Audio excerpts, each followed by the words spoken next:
Καλησπέρα σας.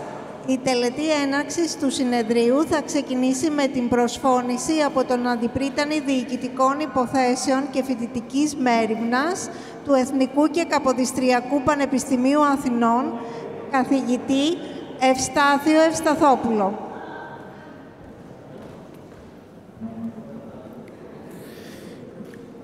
Ήθελα να ευχαριστήσω πάρα πολύ για την πρόσκληση, την τιμητική που μου κάνατε να συμμετέχω σε αυτή την τελετή έναρξης του συνεδρίου, του 10ου Διεθνούς Συνεδρίου Micro-Nanoelectronics Nanotechnologies and MEMS 2023. Είναι ένα πεδίο το οποίο έτσι στην περιφέρεια και εγώ ασχολούμαι, καθώς είμαι διευθυντής ενός μεταπτυχιακού του ξενόγλωσσου μεταπτυχιακού Nanomedicine που έχουμε στην ιατρική, και έχω και ένα μάθημα επιλογής νανοϊατρική, και μάλιστα βλέπω και εδώ μερικούς συναδέλφους με τους οποίους συνεργαζόμαστε σε αυτά τα πεδία. Με μεγάλη χαρά τους βλέπω και εδώ. Από ό,τι αντιλαμβάνομαι, είναι ένα συνέδριο που ασχολείται με πρωτοποριακά θέματα της επιστήμης και της τεχνολογίας, και είναι σημαντικό ότι έχει φτάσει στο 10ο συνέδριο αυτή η σειρά, και μάλιστα γίνεται εδώ στο Εθνικό και Καποδιστριακό Πανεπιστήμιο Αθηνών από καταξιωμένους συναδέλφους, τους οποίους και συγχαίρω για τη διοργάνωση αυτού του συνεδρίου. Εύχομαι κάθε επιτυχία στις εργασίες και βέβαια κάθε επιτυχία και στις μελλοντικές ερευνητικές προσπάθειες που γίνονται, γιατί φαίνεται ότι η νανοτεχνολογία έχει να μας προσφέρει πάρα πολλά. Καλή αρχή λοιπόν, καλές εργασίες και καλή επιτυχία.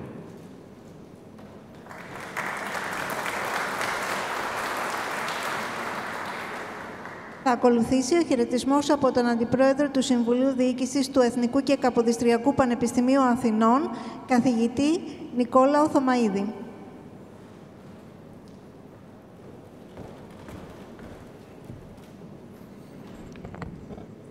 Αξιότιμη κύριε Αντιπριτάνης, αξιότιμη κύριε Πρόεδρε του ΕΚΕΦΕ Δημόκριτος, αξιότιμες και αξιότιμοι πρόεδροι των τμήματων του ΕΚΠΑ, αξιότιμοι βραβευθέντες, κυρίες και κύριοι συνάδελφοι. Ως Αντιπρόεδρος του νεοσύστατου Συμβουλίου Διοίκησης του ΕΚΠΑ, σας καλωσορίζω στο Πανεπιστήμιό μας, το ιστορικότερο πανεπιστήμιο της χώρας. Χαιρετίζω την έναρξη των διεργαστειών του 10ου Συνεδρίου Μικρο- και Νάνο-Ηλεκτρονικής και Νανοτεχνολογίας του 2023 και το Τμήμα Χημείας, το οποίο αποτελεί και την αφετηρία μου, πρωτοστατεί και πάντα πρωτοτυπεί με καινοτόμες ιδέες και εφαρμογές στον τομέα αυτών. Να συγχαρώ λοιπόν και από το βήμα αυτό την συνάδελφο και πρόεδρο του Συνεδρίου, κυρία Μαργαρίτα Χατζηχριστίδη, για την εξαιρετική οργάνωση της σημερινής εκδήλωσης, αλλά και για την πρωτοβουλία της για την παρουσία της μικροηλεκτρονικής στο τμήμα μας. Το φετινό συνέδριο συμπίπτει με τα 40 χρόνια από την γέννηση της μικροηλεκτρονικής στην Ελλάδα. 40 χρόνια έρευνας και εξέλιξης, καινοτομίας και επιχειρηματικότητας σε νέα υλικά, νέες διαδικασίες, διεργασίες και νέο εξοπλισμό, με στόχο την εξέλιξη, τη διάδοση και την καθιέρωση του κλάδου. Ως διοικητική λοιπόν αρχή του Πανεπιστημίου, καλωσορίζουμε κάθε δράση που στοχεύει στη σύνδεση του ακαδημαϊκού χώρου της έρευνας, της καινοτομίας με την επιχειρηματικότητα και τη βιομηχανία της χώρας, προσφέροντας το κατάλληλο περιβάλλον για την ανταλλαγή απόψεων και τη χάραξη νέων στρατηγικών εξελίξεων στον ευρύτερο τομέα της μικρο- και νανοτεχνολογίας, ενός νευραλγικού τομέα της παγκόσμιας οικονομίας. Είναι επίσης μεγάλη τιμή για μένα να βρίσκομαι σε μια εκδήλωση με τόσους εξέχοντες συναδέλφους από όλο τον κόσμο, και τη στιγμή αυτή θα ήθελα να συγχαρώ τους δόκτορες Παναγιώτη Αργίτη, Νικόλαο Γλέζο και Κωνσταντίνο Μισιάκο από το ΕΚΕΦΕ Δημόκριτος, και τους καθηγητές Γεώργιο Παπαϊωάννου από το ΕΚΠΑ και Δημήτριο Τσουκαλά από το ΕΜΟΠΟΥ, πρωτίστως για την επιστημονική συμβολή και συνεισφορά τους και φυσικά για τη σημερινή τους βράβευση. Μέριμνά μας είναι ένα πανεπιστήμιο ανοιχτό στην κοινωνία και στην αγορά εργασίας με καινοτομία και διασύνδεση με την επιχειρηματικότητα. Εκδηλώσεις όπως η σημερινή παρουσιάζουν έντονα θετικό πρόσημο για το πανεπιστήμιό μας και είμαστε εδώ αρρωγοί σε κάθε τέτοια προσπάθεια. Οπότε, μέσα από την καρδιά μου σας εύχομαι καλή επιτυχία στις εργασίες του συνεδρίου σας και σας ευχαριστώ πολύ για την πρόσκληση.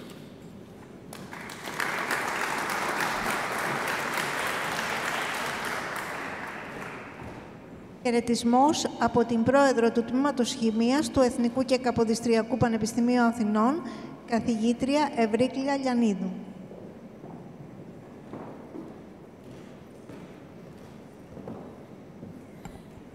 Αγαπητοί κύριοι Αντιπριτάνης, αγαπητέ κύριε Αντιπρόεδρε του Συμβουλίου Διοίκησης, αγαπητέ Πρόεδρε του ΕΚΕΦΕ Δημόκριτος, αγαπητοί συνάδελφοι και αγαπητοί Πρόεδροι των Τμήματων, θα ήθελα καταρχάς να συγχαρώ και να ευχηθώ καλή επιτυχία στο συνέδριο που ξεκινάει, στο διεθνές αυτό συνέδριο που ξεκινάει σήμερα. Θα ήθελα να πω ότι στο Τμήμα Χημείας έχουμε πολλές και πολύπλευρες ερευνητικές δραστηριότητες σε πάρα πολλούς τομείς που είναι σημαντικοί σε πάρα πολλές και διαφορετικές επιστήμες. Η χημεία αποτελεί τη βάση πολλών επιστημών και η προσφορά της είναι ανεκτήμητη σε πολλούς και διαφορετικούς τομείς από τον τομέα του περιβάλλοντος και της χημείας περιβάλλοντος μέχρι εξελιγμένες εφαρμογές στην ιατρική και στη μοριακή διαγνωστική. Πολλές και διαφορετικές δραστηριότητες, λοιπόν, του Τμήματος Χημείας, τις οποίες υπηρετούν με αυταπάρνηση πάρα πολλοί διδάσκοντες, καταξιωμένοι ερευνητές διεθνώς. Και στα πλαίσια αυτών των δραστηριοτήτων είναι και η ενεργοποίηση μελών ΔΕΠ του Τμήματος Χημείας στον τομέα της μικροηλεκτρονικής. Θα ήθελα να πω ότι στον τομέα αυτό και στον τομέα των πολυμερών το τμήμα μας έχει καταξιωμένα μέλη ΔΕΠ, έχει αρκετά ερευνητικά προγράμματα και έχει προσφέρει πολλά εδώ και πάρα πολλά χρόνια, όχι μόνο στον τομέα της έρευνας, αλλά στον τομέα και της διδασκαλίας των προ- και μεταπτυχιακών μας φοιτητών. Οι φοιτητές του Τμήματος Χημείας έρχονται σε επαφή με τις τελειότερες και τελευταίες τεχνολογίες σε θέματα αιχμής, όπως ο τομέας της νανοτεχνολογίας και της μικροηλεκτρονικής. Σε αυτό το θέμα, η αναπληρώτρια καθηγήτρια του Τμήματος, η κυρία Μαργαρίτα Χατζηχριστίδη, δίνει πολλά. Έχει αφιερώσει πάρα πολύ χρόνο και τα αποτελέσματα φαίνονται από τις εργασίες και από τα αποτελέσματα και τα δεδομένα που υπάρχουν και μία καταξίωση όλων αυτών των προσπαθειών είναι η ανάληψη της διοργάνωσης του τόσο αυτού σημαντικού συνεδρίου στην Ελλάδα από το Πανεπιστήμιό μας.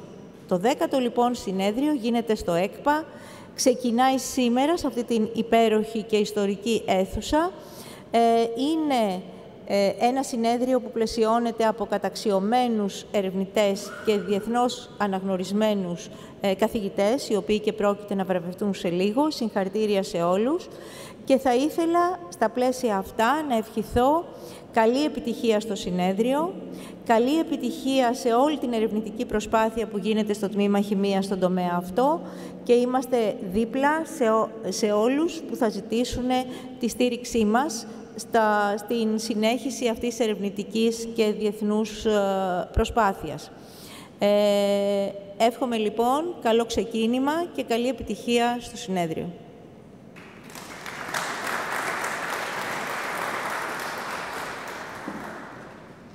Ακολουθεί ο χαιρετισμός από τον Πρόεδρο του ΕΚΕΦΕ Δημόκριτος, Δόκτωρα Γεώργιο Νούνεση.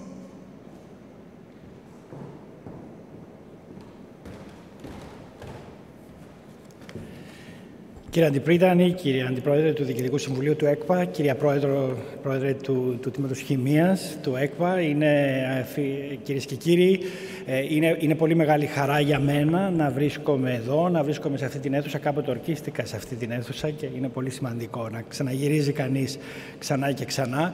Και μάλιστα να είμαστε και πριν από μια τελετή όπου τόσοι πολύ καλοί φίλοι δικοί μου πρόκειται να βραβευτούν. Να συγχαρώ την Οργανωτική Επιτροπή για όλη αυτή την προσπάθεια, την παρακολουθώ από κοντά και ελπίζω ότι τα αποτελέσματα πραγματικά θα σας καταξιώσουν, τα αποτελέσματα αυτού του συνεδρίου. Να πω επίσης ότι ο Δημόκριτος και τα προηγούμενα χρόνια, αλλά και στο μέλλον, θα συνεχίσει να υποστηρίζει στεναρά τα συνέδρια του Micro-Nano και την επιστημονική εταιρεία Micro-Nano επίσης. Τώρα, όλη την τελευταία χρονιά, κάθε φορά που εγώ λέω Micro-Nano, έχω τον πειρασμό μπροστά μου, η γλώσσα μου σαν να με γαργαλάει και θέλω να πω Micro-Nano Quantum. Και το λέω επιτέλους, το βγάζω όπως βλέπετε, Micro-Nano Quantum λοιπόν, και βεβαίως Nano είναι το Ινστιτούτο των Επιστήμης Νανοτεχνολογίας του Δημόκριτου, Quantum είναι το νέο Ινστιτούτο Κβαντικής Υπολογιστικής και Κβαντικής Τεχνολογίας του Δημόκριτου και το Micro είναι το καινούριο Ινστιτούτο που μετά και από τις διαβουλεύσεις με το ΣΕΤΕΚ ελπίζουμε ότι σύντομα θα θεμελιωθεί στο Δημόκριτο το Ινστιτούτο Μικρομηχανικής, Μικροελεκτρονικής και Μικροσυστημάτων, αυτό που στο Δημόκριτο χαϊδευτικά λέμε IMM και ελπίζω ότι θα γίνει household name για όλους σας πάρα πολύ σύντομα. Ένα καινούριο Ινστιτούτο που όχι μόνο θα στεγάσει υποδομές και τεχνογνωσία στον τομέα, πολύ μοναδικές στον τομέα της μικροελεκτρονικής, αλλά θα επεκταθεί και σε καινούργια πράγματα όπως το digital manufacturing και οι εξαιρετικές τεχνικές. We print και εκτυπώνουμε τα πάντα, από κύτταρα μέχρι μέταλλα και πολυμερή. Ένα καινούριο μεγάλο έργο που χρηματοδοτείται από το Ταμείο Ανάκαμψης σε συνεργασία με το MIT, το Center for Bits and Atoms. Αυτά λοιπόν έπονται. Οι προκλήσεις είναι μεγάλες. Είναι πολύ σημαντικές, δεν είναι μόνο η τεχνολογία που καλπάζει, είναι επίσης οι γεωπολιτικές εξελίξεις. Αυτές πραγματικά φέρνουν πολύ σημαντικά πράγματα στο τραπέζι για όλη αυτή την ομίγυρη, για αυτό το συνέδριο. Όλοι τα επόμενα χρόνια πρέπει να αναλάβουμε πολύ σοβαρούς και ουσιαστικούς ρόλους και σαν οργανισμοί και σε εθνικό επίπεδο για το EU for Chips Act, όλη αυτή τη μεγάλη προσπάθεια της Ευρώπης να αντιμετωπίσει λόγω των γεωπολιτικών αλλαγών τις πολύ μεγάλες προκλήσεις να έχουμε καινούρια τσιπάκια και να μπορούν και έρευνα και παραγωγή και σχεδιασμός από όλα αυτά να γίνεται στην Ευρώπη, να έχουμε αυτάρκεια όσον αφορά όλη αυτή την υποδομή που χρειαζόμαστε για να προχωρήσουμε την ευρωπαϊκή τεχνολογία στο μέλλον. Από εκεί και πέρα, ο Δημόκριτος με την τριπλέτα του, όπως είπαμε και πριν, Micro-Nano Quantum, ουσιαστικά ξενιάζει μια και καλή με το νόμο του Μουρ.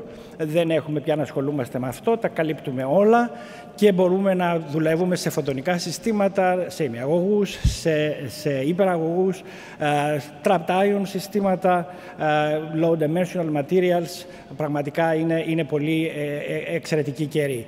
Και αυτό γιατί η τεχνολογία τρέχει και δυστυχώς αυτό το οποίο συμβαίνει στη χώρα μας είναι ότι εμείς δεν τρέχουμε με τους ίδιους ρυθμούς, κυρίως λόγω της μεγάλης αδράνειας του κρατικού μηχανισμού. Και όσα χρόνια, 20-25 χρόνια που έχω γυρίσει στην Ελλάδα, το ίδιο πράγμα ζητούμε και το ίδιο πράγμα επιμένουμε. Πηγαίνετε γρήγορα, ελαφρύνετε τη γραφειοκρατία, τρέξτε, αγκαλιάστε καινούριους τομείς, χρηματοδοτήστε καινούριες υποδομές. Αυτό το πράγμα δεν γίνεται. Και θα ήμουνα κι εγώ αρκετά ανόητος να πιστεύω ότι μπορεί να γίνει του χρόνου αν επιμείνουμε και από αυτό το βήμα, από και άλλα βήματα σε αυτή την κατεύθυνση. Ελπίζω ότι οι προτάσεις μας θα ευοδοθούν για θέματα του CHIPS Act, όμως πρέπει να καταλάβουμε ότι είναι πάρα πολύ σημαντικό πια να απευθυνθούμε και να προσελκύσουμε και σε αυτή τη χώρα το διεθνές venture capital στην τεχνολογία. Και για να το πετύχουμε αυτό, έστω να κουνήσουμε το μαντιλάκι μας προς αυτό και μόνο θα μας ανεβάσει πάρα πολύ στα ranking, σαν οικοσύστημα, σαν εθνικό οικοσύστημα έρευνας. Και αυτό απαιτεί όμως κάποιες θαραλέες κινήσεις, αν όχι τόσο θαραλέες από την πολιτεία, ας κάνουμε θαραλέες κινήσεις οι οργανισμοί, το ΕΚΠΑ, ο Δημόκριτος, το Πολυτεχνείο, οι άλλοι δημόσιοι ερευνητικοί οργανισμοί της χώρας. Και ποιες είναι αυτές οι στοιχειώδεις κινήσεις που πρέπει να κάνουμε? Είναι χωρίς φόβο και πάθος να αγκαλιάσουμε καινούργια πράγματα, να αγκαλιάσουμε ανατρεπτικές τεχνολογίες. Νομίζω ότι αυτό το συνέδριο κινείται πάρα πολύ σε αυτή την κατεύθυνση. Είναι η δυνατότητα να μεταρρυθμιστούμε και ως διοικήσεις, αν όχι για τίποτα άλλο, για να μπορούμε να διαχειριζόμαστε αποφάσεις που περιέχουν ρίσκο. Ποτέ δεν θα μπορέσουμε να προσελκύσουμε ιδιωτικές επενδύσεις στην έρευνα αν εμείς δεν είμαστε διατεθειμένοι να πάρουμε ρίσκα. Και τέλος, πρέπει να καταλάβουμε πόσο σημαντική είναι η σύμπλευσή μας με τις startups και όλο το οικοσύστημα των startups στη χώρα. Είναι πάρα πολύ η τεχνολογία διεθνώς, πάρα πολύ η καινούρια επιστήμη πια που παράγεται και στις startups, όχι μόνο στα δικά μας εργαστήρια, στα ερευνητικά κέντρα και στα πανεπιστήμια, και πρέπει όλοι μαζί να πάμε χέρι-χέρι για να μπορέσουμε να κάνουμε βήματα. Και σας είπα, για μένα το πιο πρωταρχικό πράγμα που πρέπει να γίνει είναι τα βήματα αυτά να γίνουν πολύ γρήγορα. Πρέπει να τρέξουμε. Συγχαρητήρια και πάλι για όλη την προσπάθεια και εύχομαι πραγματικά καλή επιτυχία σε αυτό το καταπληκτικό συνέδριο και ό,τι καλύτερο. Ευχαριστώ πολύ.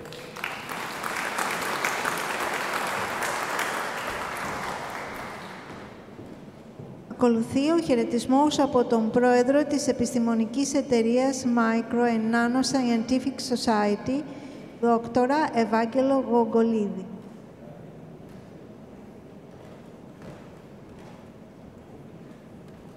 Θα μιλήσω ελληνικά, αλλά δώστε μου ένα λεπτό να πω κάτι στα αγγλικά. First of all, I would like to welcome all of you to this opening ceremony of the Micro-Nano conference. We apologize that we have this first session in Greek. We will soon follow with the history of microelectronics in Greece in English. So let me now switch back to Greek and thank you all for being here. Μεγάλη χαρά λοιπόν που είμαι σήμερα μαζί σας, για να σας, σαν εκπρόσωπος της Micro-Nano, για να σας καλωσορίσω στο συνέδριο και να σας πω ότι έχουμε γενέθλια, 2 ειδών γενέθλια. Έχουμε έναν που γίνεται μεσήλικας, 40 ετών, και αυτός είναι η μικροελεκτρονική στην Ελλάδα και η μικροτεχνολογία γενικώς. Θα ακούσετε σε λίγο από αυτούς που πρωτοστάτησαν τα των γενεθλίων. Αλλά έχουμε πολύ σύντομα και τα γενέθλια της επιστημονικής εταιρείας Micro και Nano, που ενηλικιώνεται, γίνεται 20 ετών. Για την ακρίβεια θα γίνει στις αρχές του 2014. Αν θυμάμαι καλά, γιατί είδα το καταστατικό, είναι 2004 η ημερομηνία. Αλλά προφανώς 2 άνθρωποι που τότε ήταν στο Δημόκριτο και στο ΙΤΕ, ήταν η κυρία Νασιοπούλου, η συγχωρεμένη, και ο κύριος Φωτάκης, Ζων, που ξεκίνησαν αυτή τη διαδικασία τότε. Να πω επίσης ότι στόχος μας είναι στη σημερινή συνεδρίαση να τιμήσουμε τους ανθρώπους που πρωτοστάτησαν.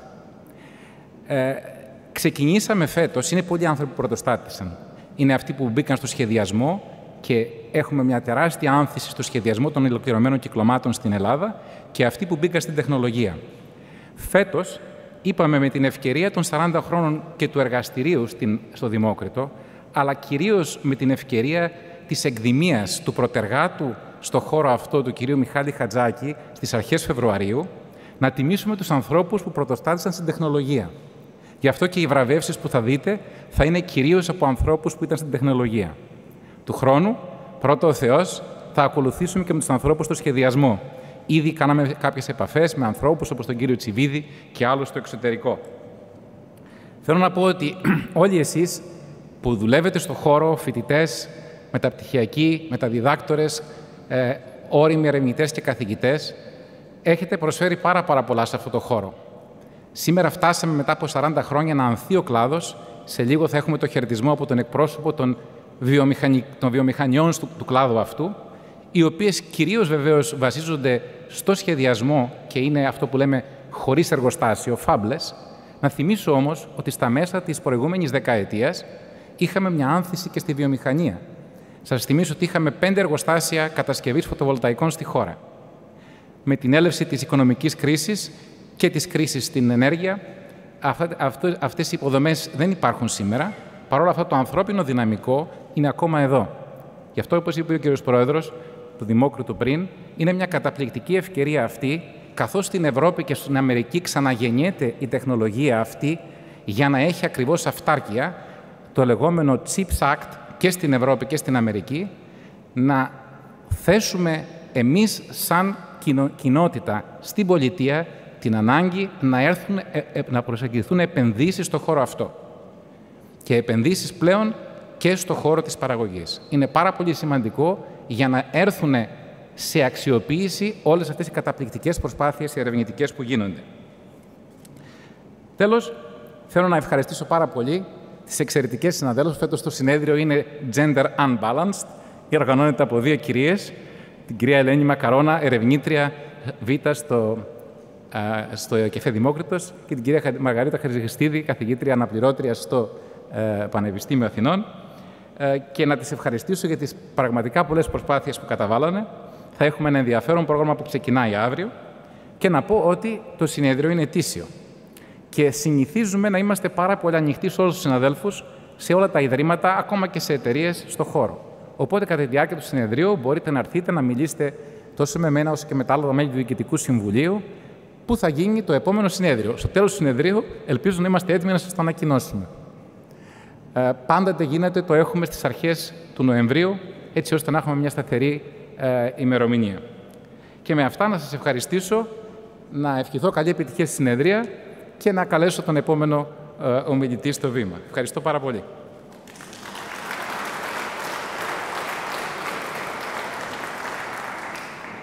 Παρακαλούμε τον πρόεδρο της Hellenic Emerging Technologies Industry Association, κύριο Εμμανουήλ Ζερβάκη, να απευθύνει χαιρετισμό.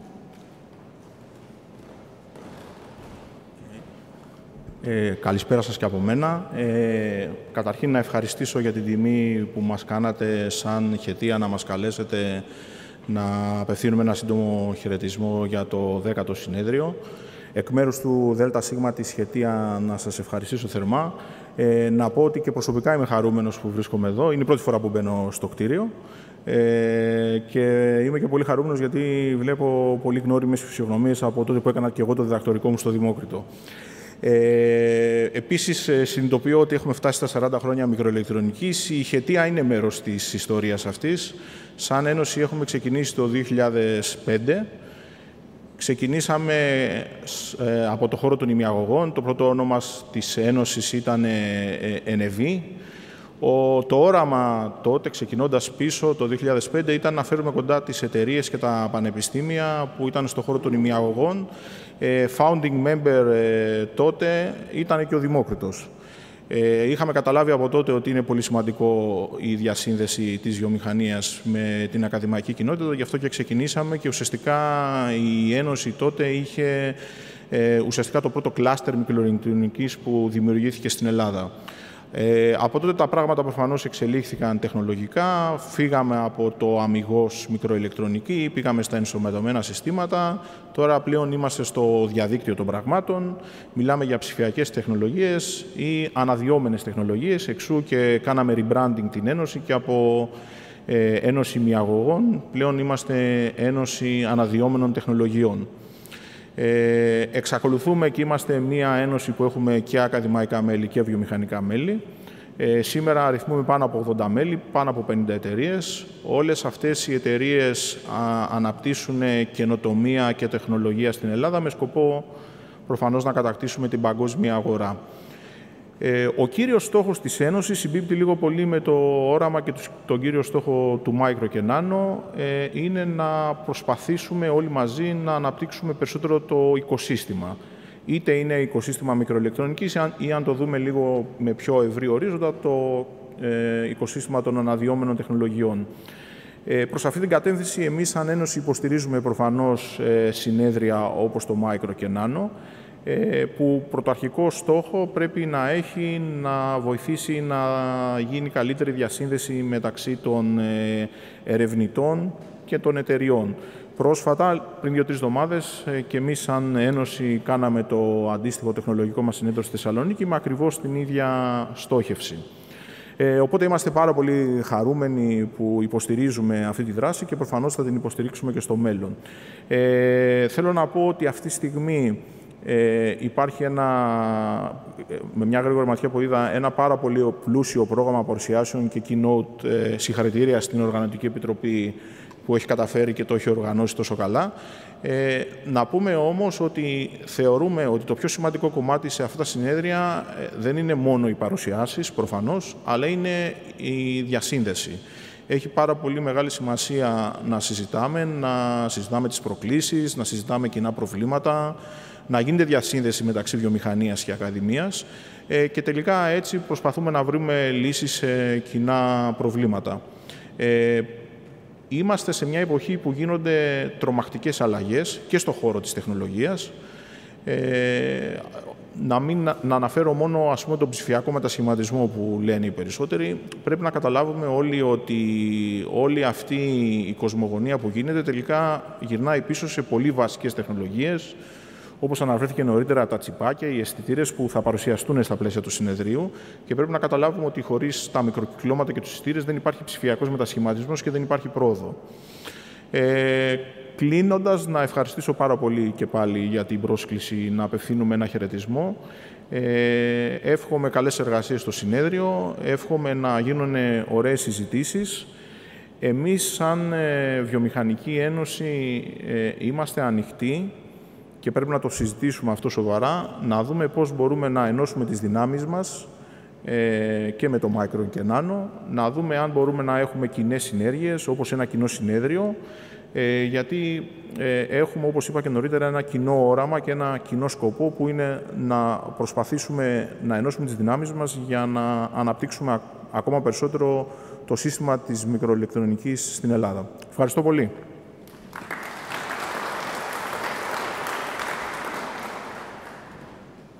Παρακαλούμε την αναπληρώτρια καθηγήτρια του Τμήματος Χημείας, Μαργαρίτα Χατζηχριστίδη και πρόεδρο του Συνεδρίου, για το συντονισμό της πρώτης συνεδρίας με τίτλο «40 χρόνια μικροηλεκτρονικής στην Ελλάδα».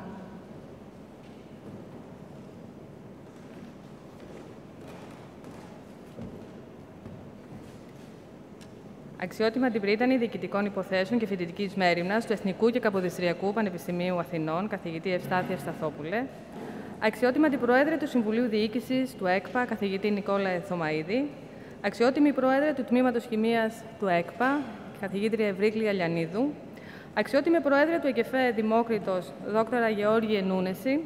Αξιότιμη πρόεδρε της επιστημονικής εταιρείας Micro-Nanoelectronics Society και διευθυντή του Ινστιτούτου Νανοεπιστήμης και Νανοτεχνολογίας στο ΕΚΕΦΕ Δημόκριτος, δόκτωρα Ευάγγελε Γογκολίδη, αξιότιμη πρόεδρε της Σχετία, κύριε Εμμανουήλ Ζερβάκη, θέλω να σας ευχαριστήσω θερμά για την τιμή που μας κάνετε να προσφωνήσετε και να αποδώσετε χαιρετισμούς για την τελετή έναρξης του 10ου Διεθνές Συνεδρίου Micro-Nanoelectronics Nanotechnologies and MEMS 2023, που οργανώνει το ΕΚΠΑ σε συνεργασία με την επιστημονική εταιρεία Micro-Nanoelectronics Society.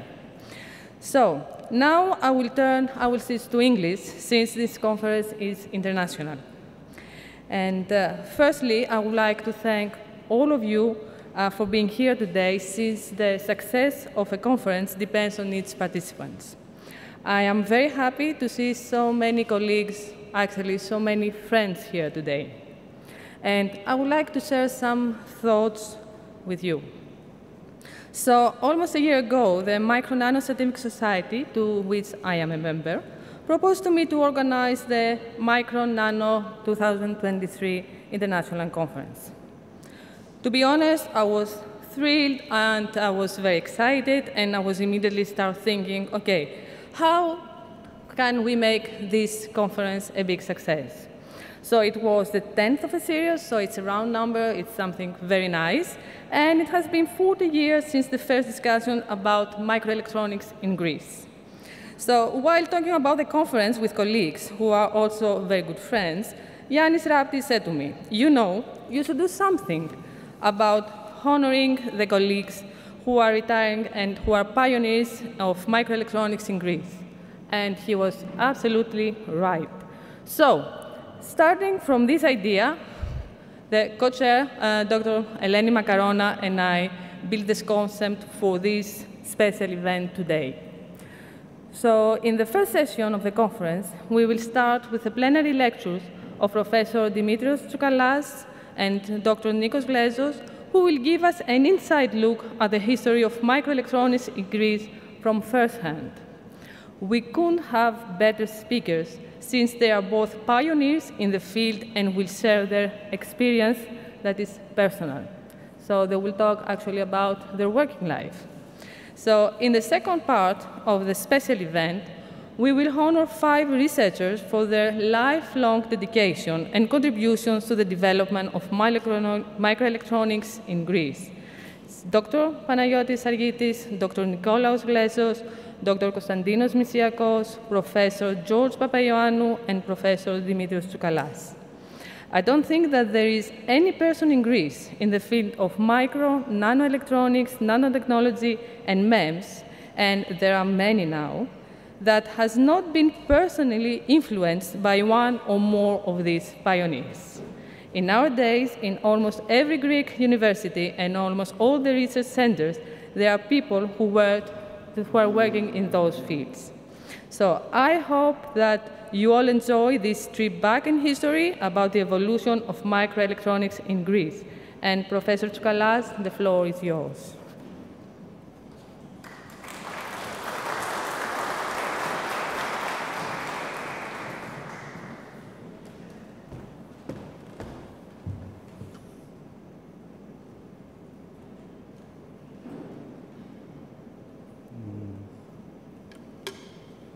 Okay, hello to everybody.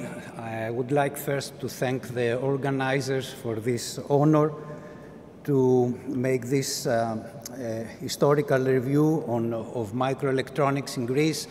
I will concentrate my presentation during the years 83 and 93, where I had the chance to work at Demokritos, and later on go to NTUA, so share my career between these two large Greek organizations.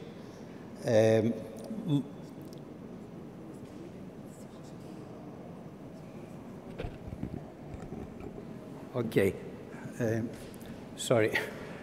So the emphasis of my work will be given, I have to say from the beginning, on Demokritos activities, since there things were happening very quickly on that period. And I'll give a presentation with a chronological order. I'll try also at the end shortly present other activities of microelectronics in Greece during that period of time. Starting from the very early 80s, when also the idea about microelectronics was introduced in Greece. On that time, USA was dominating the production of integrated circuits with a production about 50% worldwide. And Japan was following with 30% and Europe with 17%. And 3% was for all the others, including Korea and Taiwan. Taiwan and Korea now have more than 50% of international production, and this gives you an idea what has happened during all these years. And if you do a projection in the future, USA and Europe are in danger to lose the playing there. Probably they try now to change the situation by national investments in Europe and USA called the CHIPS Act. And probably they will manage to do better, but the situation is really difficult for these countries once the Asian tigers, as they are called, have taken, they are now leading the race. The technology at the early 80s was about 1 micron future size in microelectronics. And regarding the research in Europe, I have to mention that in '67, the Leti, which is a large laboratory in Grenoble, was created. Leti was created within the Center of Nuclear Research, with something equivalent to Demokritos in Grenoble. And after 5 years, in '72, a startup from Leti named FC's Industry was created. This industry was fabricating integrated circuits in silicon. This industry, FC's, was evolved after that and was named ST Microelectronics after 20 years in '92. So this is the story for Grenoble. And on the other hand, another large institute was created in the early 80s, in '84, was IMEC in Leuven, from people working at the University of Leuven, particularly Professor Van Overstraten and other colleagues that came from California. So what was happening at that time in Greece in the early 80s, let's say? This is a kind of interview of Professor Lianis, that was at that time Minister of Research and Technology in Greece, presented in the journal Nature in '83. So there it was written that the Minister of Research, Lianis, wishes to push the total Greek expenditure on research and development from 0.2% of gross national product in '82 to 1.2% by '87, in 5 years. Actually, this percentage in Greece is about 1.5%.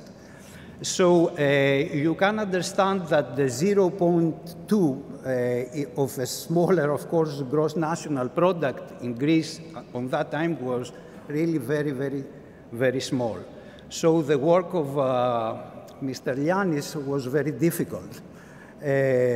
So under these conditions, and at the same time, the information technologies were the time where all the information technologies were emerging worldwide. So Greece wanted to participate in this revolution. And a committee was formed at the ministry. I insist on ministry because now we have not ministry, no Ministry of Research and Technology. And a committee was formed with experts in the fields of information technology in general. That was part of it was microelectronics, telecommunications, and software. Regarding microelectronics, this committee involved Yannis Tsividis from Columbia University, Achilleas Koklas from RCA, Stavros Katsafouros, who was working as advisor of Lianis, who before was with IBM, and Kostas Anagnostopoulos from Kodak, and maybe other persons I don't remember for sure. So this committee has advised that in Greece we should create one large center for technology development in order to educate people and start doing some research in this field, and also other design centers throughout the country, which do not require the large investment that a technology lab requires. Following that, also Professor Lianis, the minister, has visited Grenoble to see Leti, and at the same time has visited the technical university there that had also clean room facilities, but particularly for education purposes, not so much for research. So they have been met also with Giorgos Kamarinos, who was a researcher and director of a laboratory on device physics, a device technology laboratory there. And following this discussion in the committee and the visit of Lianis was the time to decide now where this laboratory in Greece will be made. There were actually two proposals, one from Democritos from the Department of Electronics at that time, with Lukianos Papadopoulos as director of the department, and collaborator was George Polychronakis, in collaboration with the Material Science Department, where Elsa Rokofilou and Kostas Papastaikoudis were, and they had already some collaboration with George Kamarinos in Grenoble. And the other proposal was from NTUA, from Professor Chalkias, who asked for a center at NTUA, the Technical University of Athens. So Demokritos has won this, let's say, competition because the budget they have been asked for that was at the order of 100,000 euros at NTUA 3 million. So it was a big difference, and the money probably were not available. And also it's difficult to do a very large investment if you don't have any personnel also to run this facility. So I think this was mainly the reasons for that the technology has been developed finally at Demokritos. So starting already from the same year that the decision was taken, an engineer, let's say the clean room manager of at Grenoble, Michel Theroux, has visited Demokritos to advise how this lab should be manufactured, constructed. He has also given a list of equipment so that quickly some activities start so that the government does not change its mind in the meanwhile. They have some of this equipment are shown here on the right that were ordered with this first order. And this was done by Lizzie Choi, who was hired at the same time at Demokritos with experience from Romania in this field.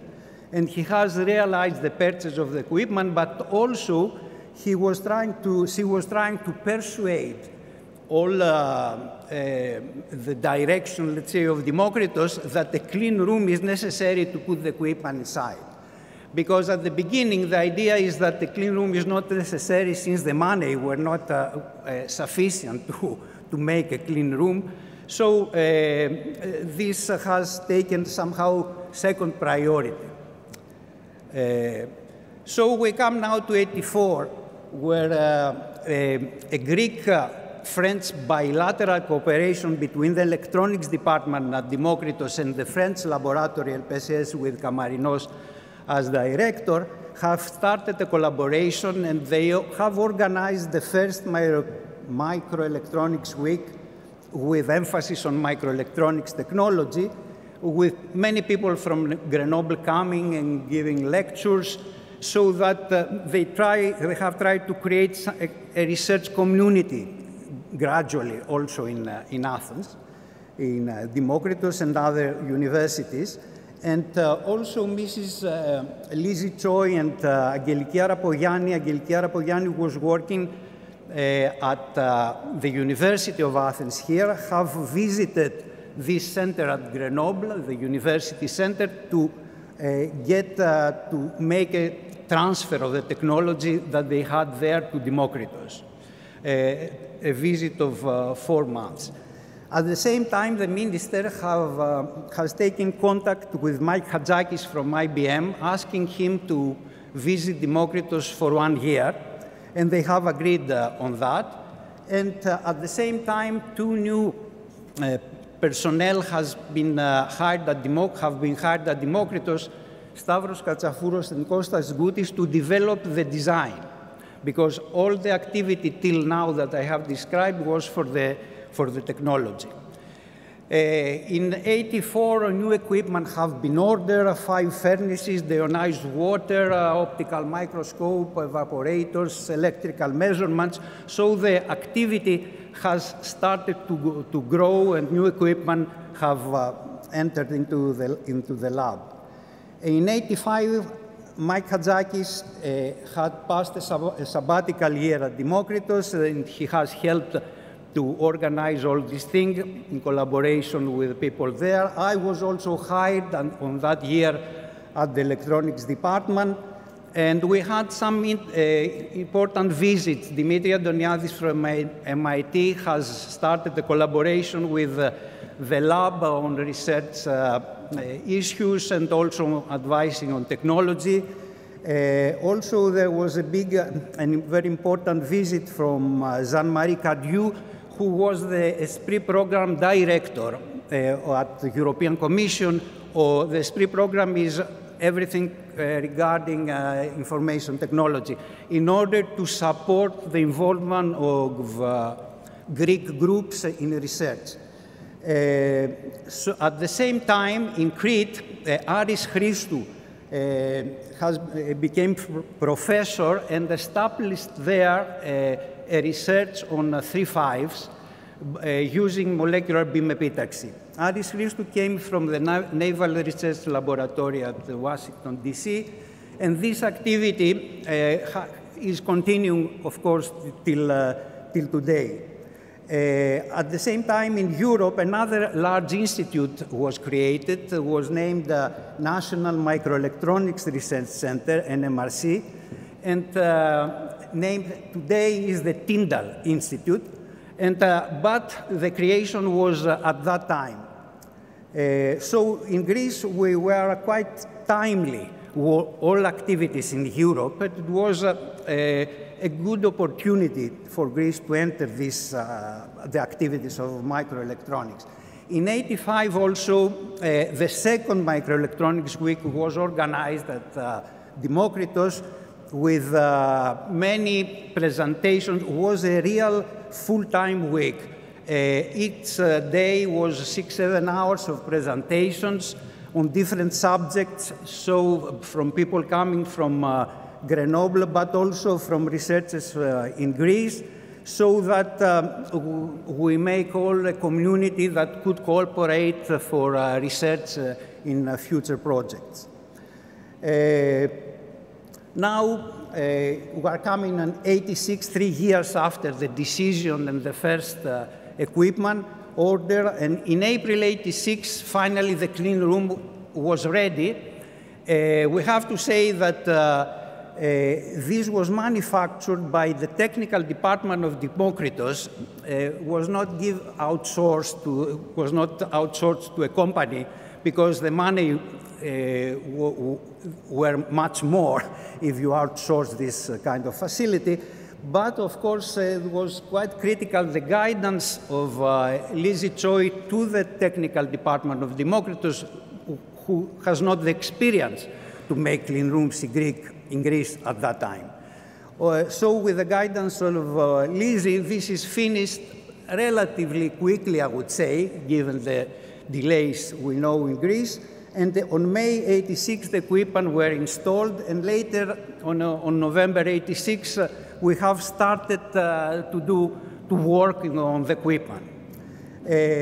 On the same year, Goutis, who was hired previous year, leaves for Patras from Demokritos, and Stavros Katsafouros starts practically the activity of design by ordering the necessary infrastructure that was at that time about 30,000 euros. The necessary hardware and software. And we have to say that from this small, let's say, investment at that time, several designers have been educated through their PhD that was performed at Demokritos, and then they have created startups. Most of them are now at Broadcom Hellas, but also other companies. In '86, this consolidates a bit the picture for '86. Demokritos had a number of persons working in microelectronics, not only from the electronics department, where 5 persons were engaged for that, but also in material science department with Elsa Rokofilou and Kostas Papastaikoudis, but also with Androula Nasiopoulos, who has joined this institute at the beginning. A collaboration was existing also with the plasma science department of Demokritos and also with nuclear technology. There were also external groups collaborating at the University of Athens with Professor Karoubalos and Arapogianni also, and NTUA, Avarisiotis, also in Patras, and of course always in Grenoble. And on the same year, the Institute of Microelectronics was established by law. Not in practice, but let's say in law. This diagram shows the investment up to that time, between '83 and '86, which is about 500,000 euros, and this concerns building and equipment, the infrastructure, without considering the salaries, of course. We have to think that these 500,000 euros are somehow equivalent with 5 million, let's say, euros today. This was the initial investment. In '87, we have started the activities related with the lab, making capacitor with to characterize the oxides in the furnaces. And also we have got the first European project that was the PhD thesis of Pascal Normand with 15,000 kilo euros. And I have to say that bureaucracy was enormous at that time because there was no experience to handle the funding from Europe.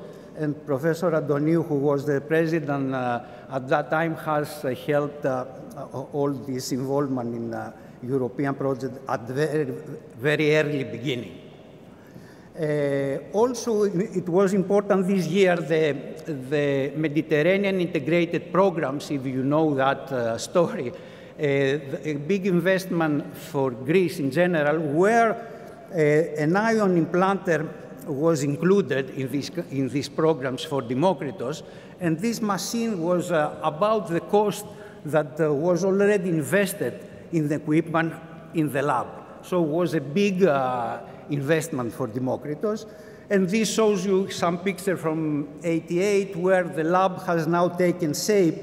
I have found some personal photos here. I am, you know, I'm not completely recognizable, but anyhow, I'm the guy with the barb there.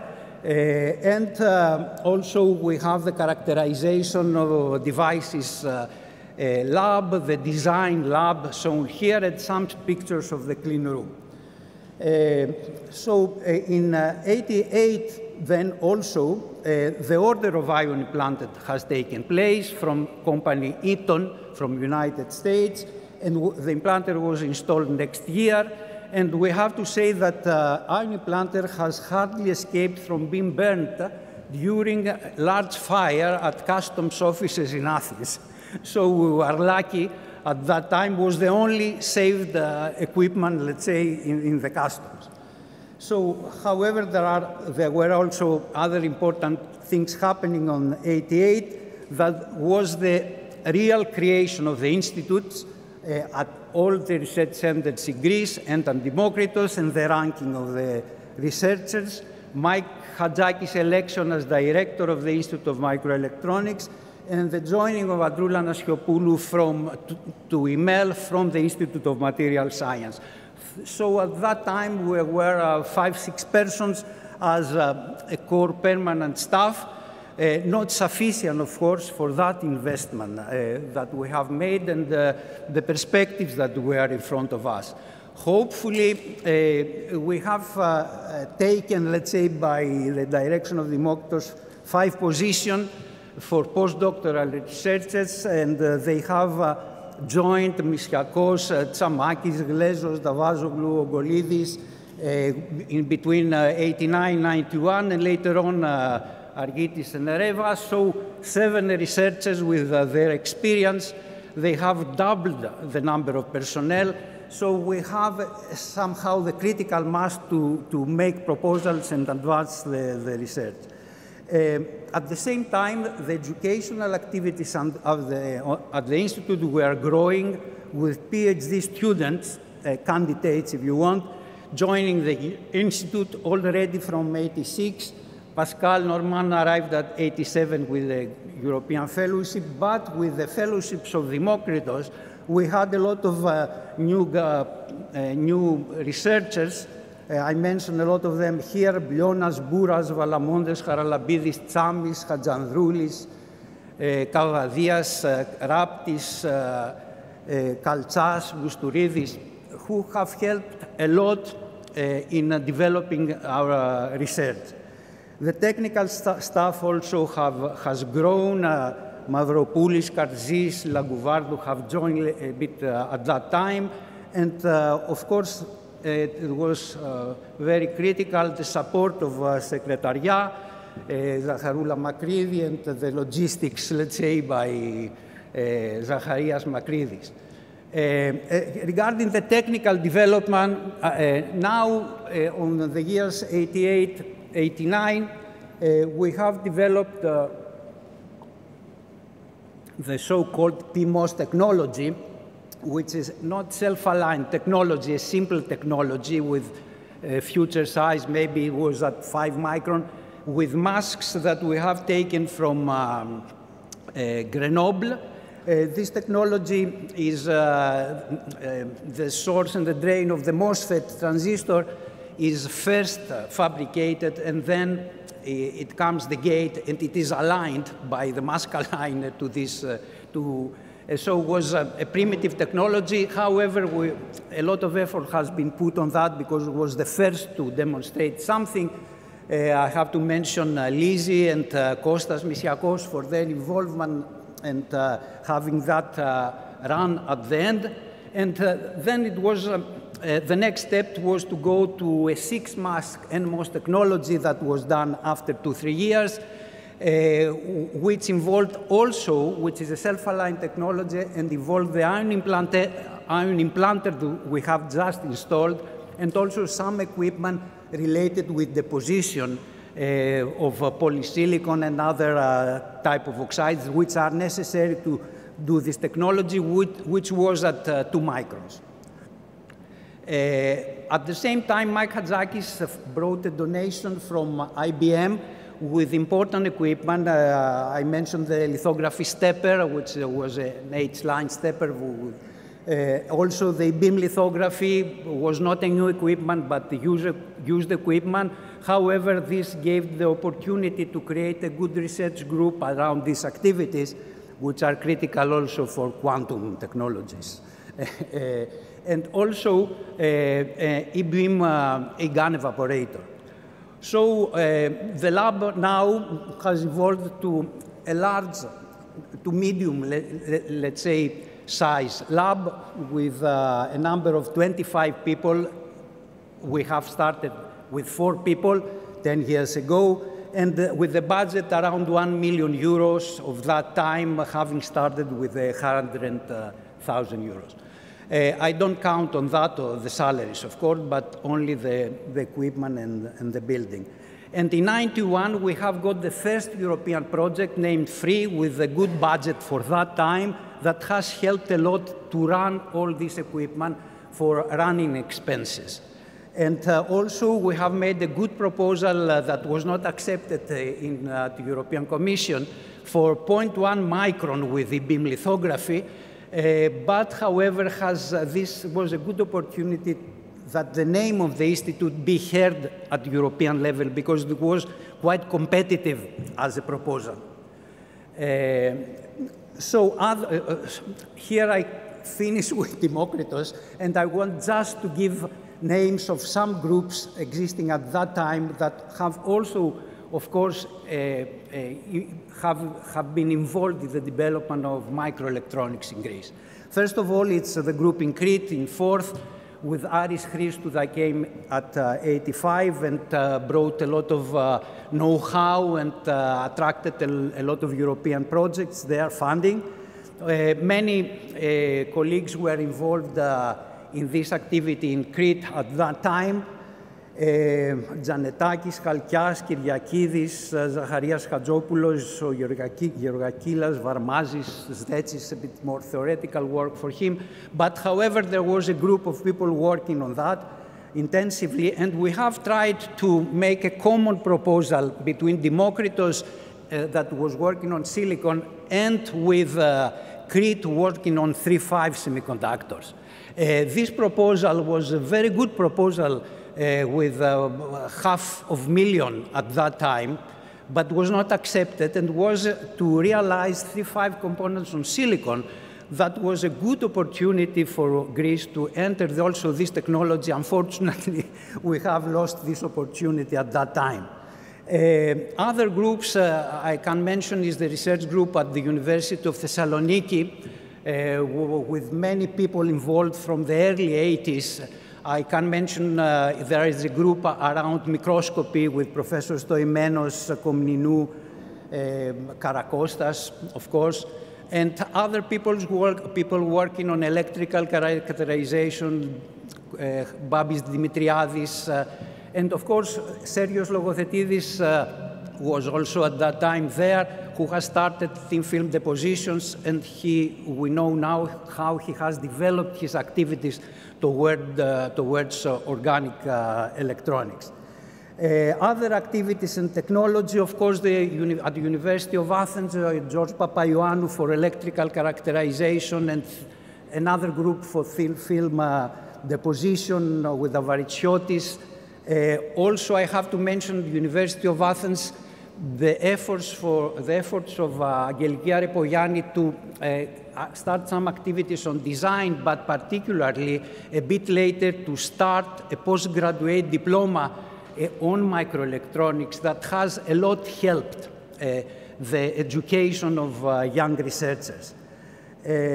Other groups, there was also at Democrition University of Thrace, Professor Thanailakis, thin film deposition and sensor lab at NTUA by Avaritziotis, who has changed job from University of Athens to Technical University, and the device physics group of with the Professor Garakis, Xanthakis, and Tsamakis, research on semiconductors in Patras, research group on characterization at the University of Ioannina, with George Giakoumakis, who unfortunately died very early, a very dynamic person in electrical device characterization and materials characterization with Kenu and Ladas, and also the IC design activities. Of course, Goutis, who went from Democritos to Patras together with Professor Papatheodorou, have done a lot of work there, educating people for the design,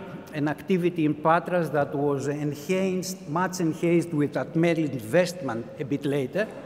And also, same in Patras, in the physics department, was a similar activity, having also contacts and interaction with Democritos. Thessaloniki, Karibakas, Laopoulos, Siskos, and Hadjopoulos, and also at Democritos, Halatsis, Paschalis, Nikolos at the Institute of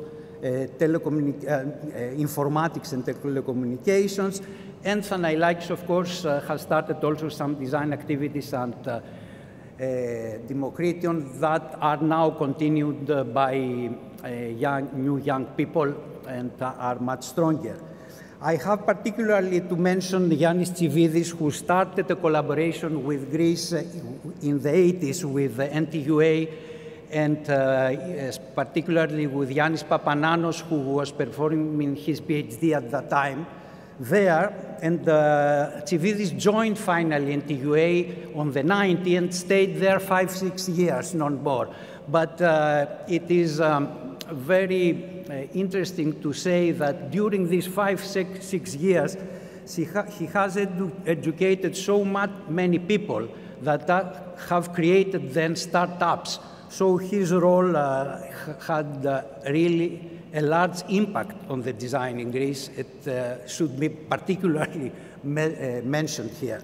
Also, this activity is now continued by Pavananos as professor, Dimitris Soudris, also Paul Sotiriadis, maybe other new colleagues, and he continues to have this dynamism as initially had at the beginning.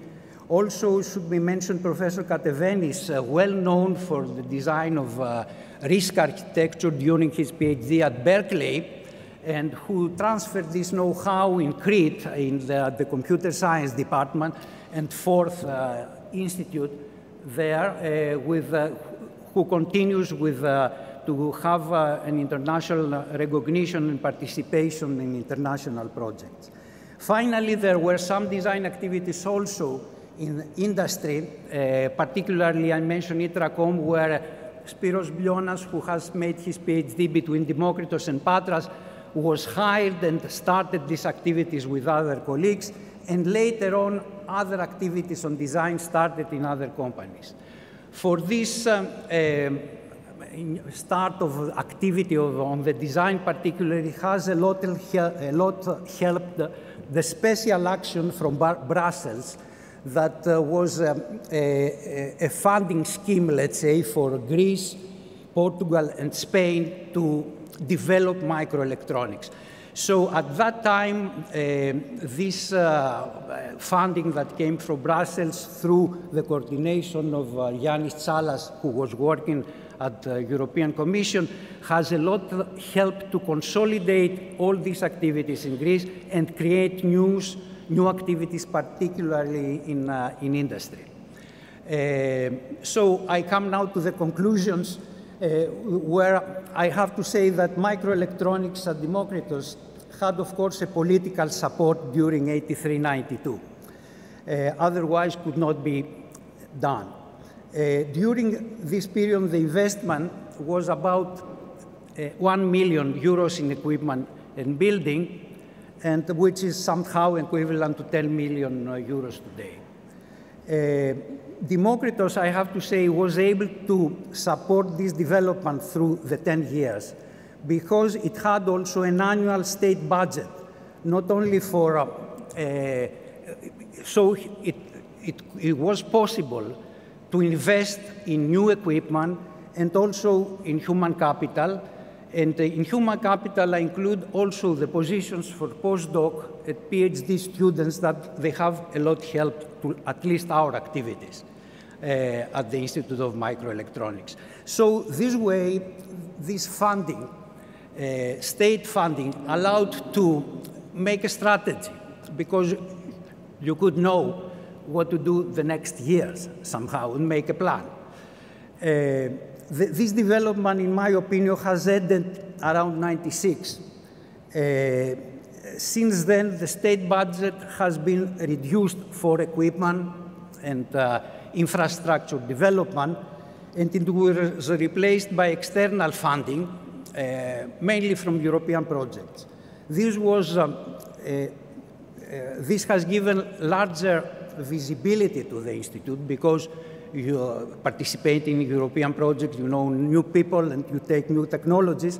However, the national strategy has been lost since this was defined only by the funding agency. So both funding, it is necessary if you want really to develop a technology and not work in some projects for having only publications.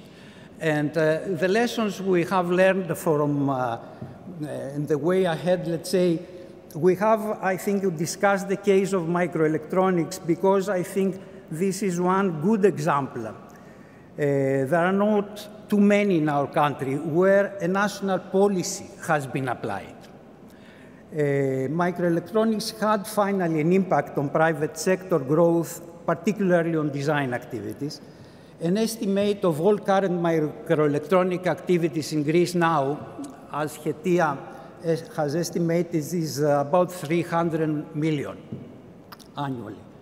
Compared with what is happening in the world activity, which is 450 billions per year, these are not, it's somehow, there are margins for improvement for our country to increase its participation and economic involvement in this technology, which is huge. It will not stop. Everything will become electronic. There is no doubt, even my glass, after some year. A goal so set up by Hetia is that in 2030, let's say, this annual budget, this annual turnover for Greece for microelectronics should go up to 1 billion. So this is not evident, however. We hope that CHIP Act, the European action on microelectronics-related investment, and more collaboration between design and technology will help on that. And to achieve, of course, these numbers needs investments in design and technology, as this also is encouraged by European Commission, because they want both to evolve and make the manufacturing in Europe.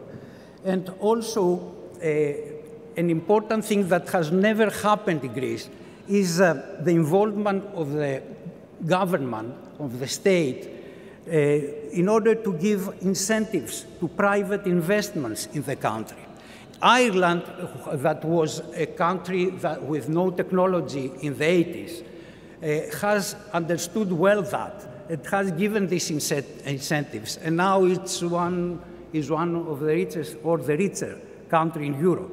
In Greece, although we have developed this research, I would say, and education activities in Greece at a relatively good level, this part of attracting investment for abroad is still, in my opinion, at low level, but it is a key for microelectronics to evolve to develop in our country further. So with all these stories, I have finished this presentation. I have tried to put everything. I have forgotten for sure many things, but I hope I have given you the flavor of what was happening at that time. And also, I thank you for your attention.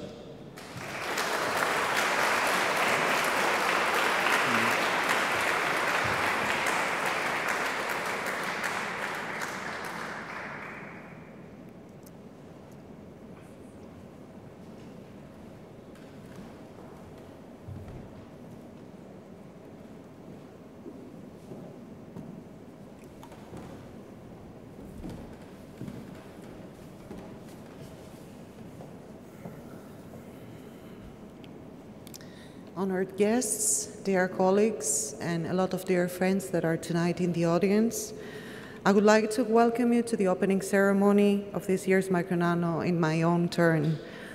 But before I say anything, I would like to thank Professor Hadjichryssidi for giving me the opportunity to assist in the organization of this great event, and I hope that all of you will enjoy it. I will try to keep my remarks very brief, as is fitting as a preamble for our next speaker.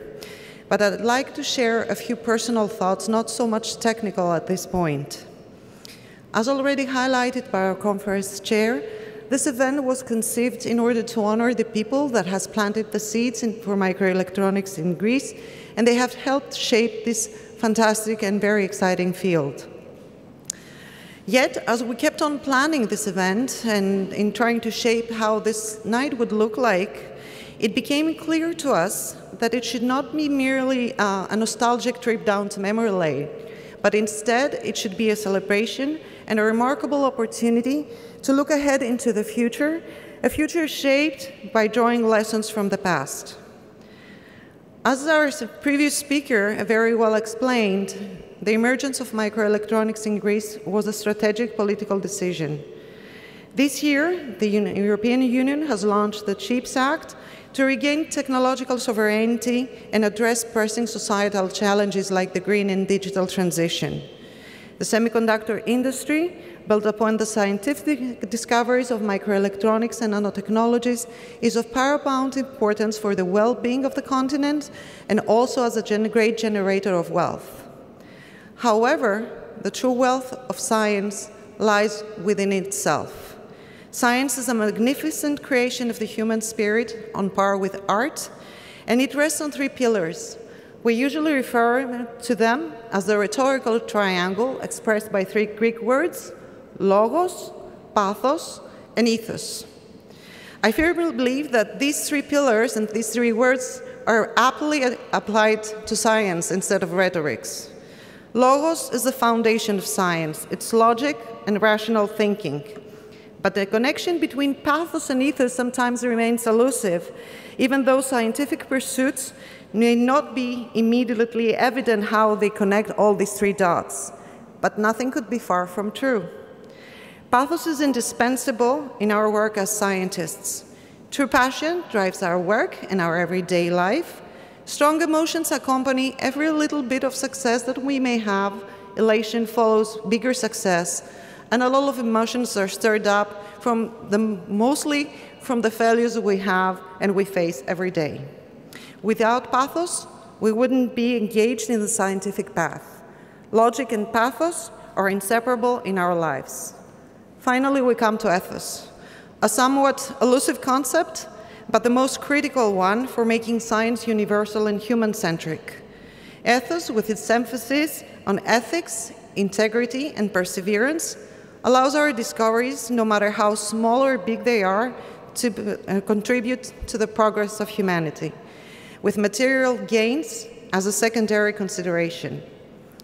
Tonight, let our focus be on logos, pathos, and ethos of individuals with vision, passion, and integrity who planted the seeds for today's microelectronics community in Greece. Their logos, their pathos, and their ethos is what we honor tonight, and we are left with invaluable lessons that hopefully can guide us into a brighter future. Thank you.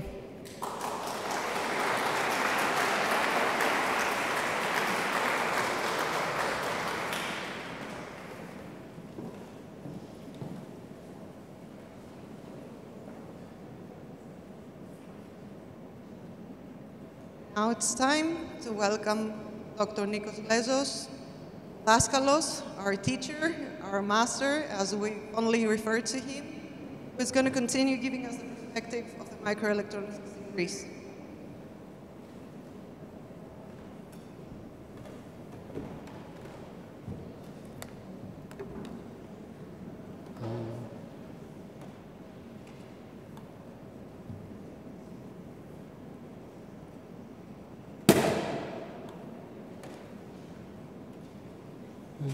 Πού είναι, δεν τη βλέπω. Υπάρχει παντού, έχει πρώτα απ' όλα. Όχι, το... Δες την παρουσίαση.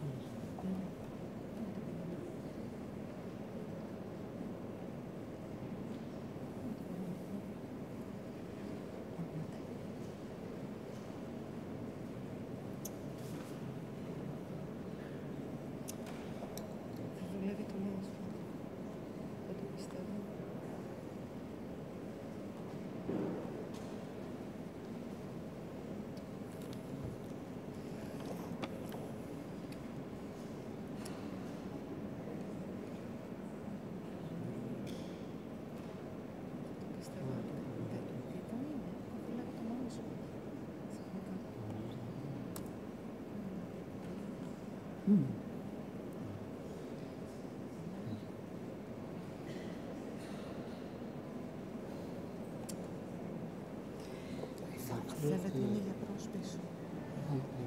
Δεξιά είναι για μπροστά, αριστερά πίσω. Σας φέρω νεράκι. Good evening to all. First of all, I would also like to thank the organizers for giving me the opportunity to do this talk. Okay. I'll continue at the point where Dimitri stopped. You see, I start from 1997. There will be a gap in the titles. He ended in 1993, but it's we overlap. We'll go into overlap. Σκόσω. Okay. Εντάξει είναι από εδώ. Ποιο, τούτο εδώ. Ναι. Εντάξει, ακούγομαι. Ωραία. Well, this is the structure of my talk. I'll start presenting you this group within email from 1997 to 2012. I'll continue, we had a merge there at this point. I'll continue showing the work of these people inside the larger Institute of Nanoscience and Nanotechnology. And then I'll try to evaluate in some way the work done by these people by looking at the direction, the scientific direction they took, and the accomplishments they made. Finally, we'll try to define some strengths and weaknesses and see how we could plan for the future. Okay, the second period, following the period of Hadzakis in IML, was a spirit of consolidation and progress. We saw that we had a minimum equipment to start working, and the important thing now was to define the scientific directions to take in order to survive in the microelectronics world. The director following Michalis Hadzakis was Androula Nasiopoulou. Androula was from Lemesos. He studied physics in Athens and received her doctoral d'état in France. She was a member of IML from 1988, I think, the beginning of the institute. And in 2018, she received an UNESCO medal for outstanding contribution to nanoscience and nanotechnology. Unfortunately, sadly, she passed away in November 2020. She was one of the founding members of this conference and of the SINANO network. SINANO, the Silicon Nanoelectronics Network in Europe, dedicated a yearly Best Paper Award in her name. You see this, the last award this year. Okay, and this is all of us in 2005. Androula in the center, Stavros Katsafouros, Vangelis, and a lot of other people, some of them in the audience now. The next director, who was from 2009 up to 2012, was Dimitris Tsoukalas, who just gave his talk, an electrical engineer. He worked in Demokritos. He explained in very much detail how he was involved in microelectronics and his relation with the Institute. So all these years, while being an institute, we worked along the lines of the law of 1514 of 1985. Why I'm showing this? I'm showing this because all the bullets shown in this diagram were active. Actually, there was a deputy director who assisted the director. We had very often board meetings of the advisory board of the institute, and we have it was very often to have meetings for a whole institute, lectures and everything. I think that we had meetings at least every 2 weeks. There was also an advisory board who was active to consult us of what to do and which direction to take. And I have noted 2 names in this consultant panel, Antoniadis and Kamarinos, Antoniadis from MIT and Kamarinos from Grenoble, who were close to us for all the period, for many years.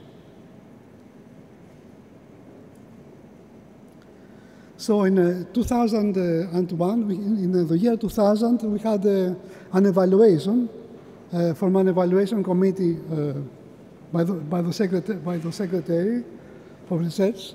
And in 2001, we are named Nanotechnology and Microsystems Laboratory. We had the funding, and we had the funding for this.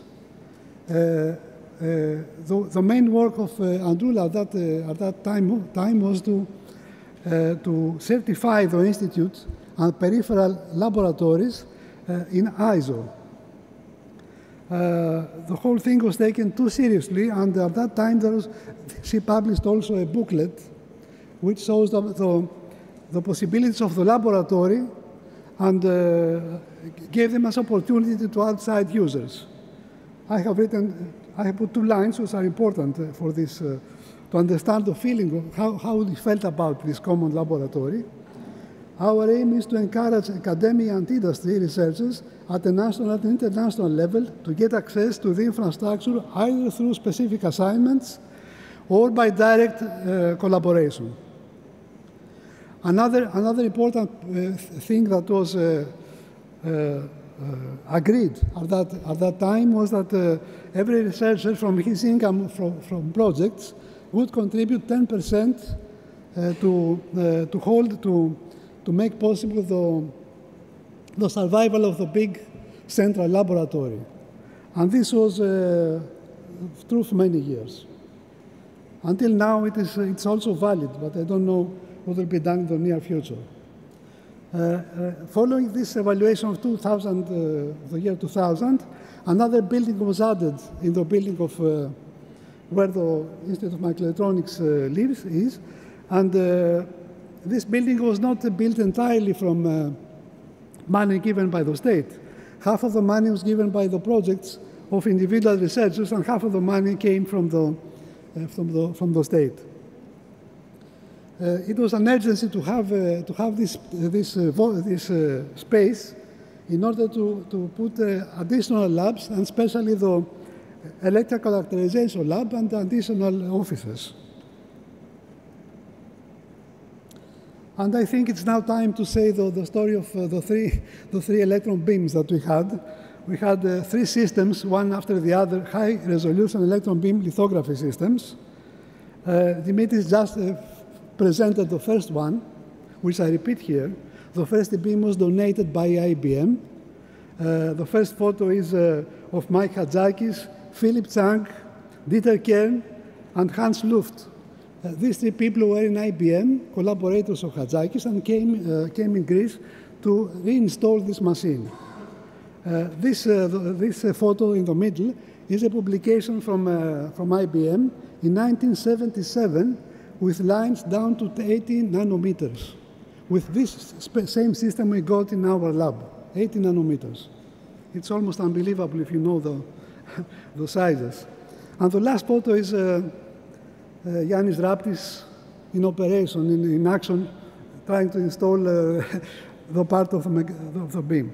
This did not work very well. We used it limited for 2 years, only for 2 years, just to make some basic patterns and evaluate some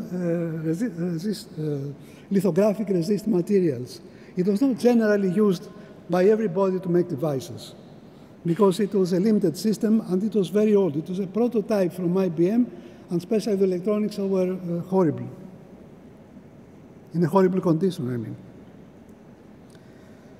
A side effect of this story is that Yannis Raptis and myself tried to work on to find a simulation method for electron beam lithography, and we did this, and finally this is a part of the PhD of Yannis Raptis.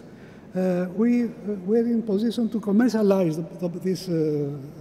this software to a company.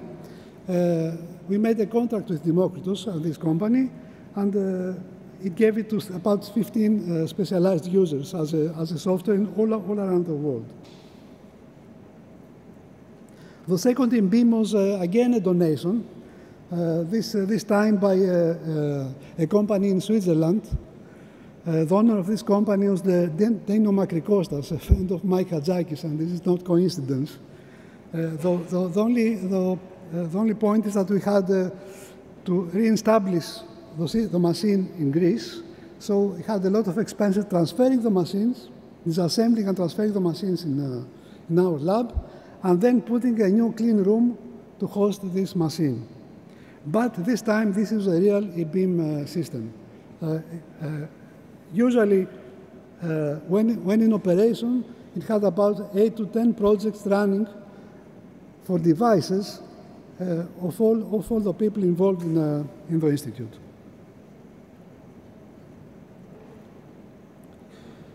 The third machine we got the third machine in 2009, and this is I would say a personal effort by Dimitris Tsoukalas. We applied in the support actions line a project for a Micro and Nano System Center of Excellence. We asked for a large amount of money for an electron beam system, and people have to work for some time on this machine and produce results that are in nanotechnology. Finally, we got a contract for 2 million euros, which is a good amount of money. This project did run for 4 years, and we had a lot of people working there. And this is the final machine, which is still operational today. The 30 beam is a 100 kV system. It has a 10 nanometer resolution limit. And here you see results which are down to lower than 20 nanometer. In the lower part of this slide, you see a demonstration by the operator of this machine, who was Antonis Olzierski, which is the Odyssey, written in a very small space of 1 millimeter on the head of a pin. And the accentuation marks are of the order of 10 nanometers.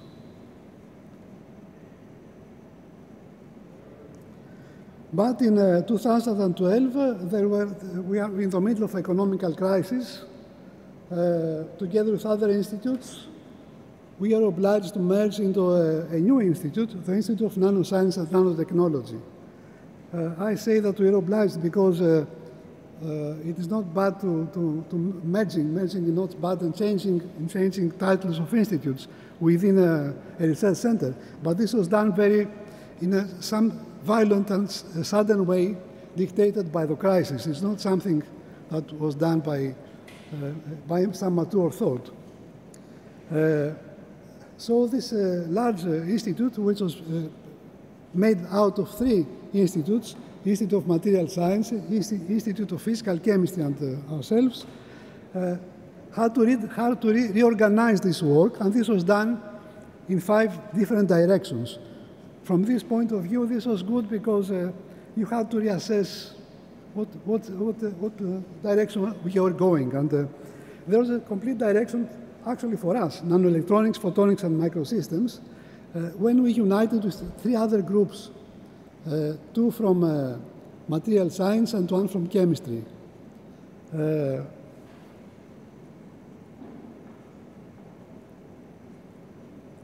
So, INN today is a very large unit. This is Evangelos Kokolidis smiling. I don't know if he's smiling after getting the position or before, but he's smiling anyway, and this is good. So we are actually 372 people, 73 researchers, and about 35 scientific directions. This is the hard part about this institute. However, we do not complain at this point. We are living 12 years under these conditions, and we have to make our best to collaborate with everyone. And there were two or three examples of collaborations within the institute. There are 2 or 3 examples of collaborations within the institute. One of them is the Innovation EL, which is an infrastructure network, which was operational for 3 or 4 years. And this network has to do with existing infrastructures all around Greece about the same subject. This is very important because natures of this kind, I think that they really contribute to the coordination of existing infrastructures in the state, so there's no money spent. It is for some kind of economy and for the usefulness of this network. Now I think that it's under discussion for a continuation of this Innovation EL system. And lately, in May 2023, INN and Forth responded to a call in the frame of the CHIPS Act, and they made 2 proposals for 2 pilot lines, one in Crete and one in Athens. The one pilot line was about photonic MEMS and radio frequency MEMS in Crete, and the other one is our proposal for mainstream silicon technology. Unfortunately, this kind of actions need the financing at the same time from the state and the European Union. It's a lot of money, actually. As we're speaking now, there are technicians in the institute, and there is an extension of about 50 nanometers to about, here it says, 100 square meters to host, in the entrance of the institute, to host at least 3 new instruments, one for metals, one for organic materials, and one dedicated to atomic layer deposition. This was too late. We needed at least the first 2 systems for many years now, because there's a lot of activity on organic electronics and molecular electronics, and you cannot go along without the use of such kind of equipment. Now I'll take a short travel along the scientific directions we have taken. This is by no means a precise exposure of what you are doing, but at least I have tried to group our activities in five directions. The first one is fundamental processes and materials. This is very important, and this is always existent in the Institute. The main contributions are on lithography, and actually for more or less the same people. Lithography, plasma processes, and thin films.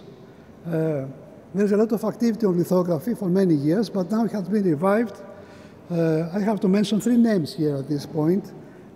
Παναγιώτης Αργίτης, Βαγγέλης Κοκολίδης και Δημήτρης Δαβάζογλου, the main contributors of this part.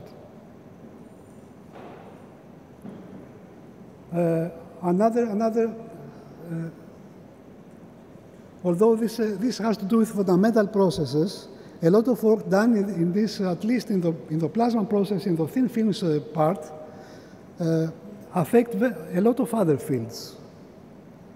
For example,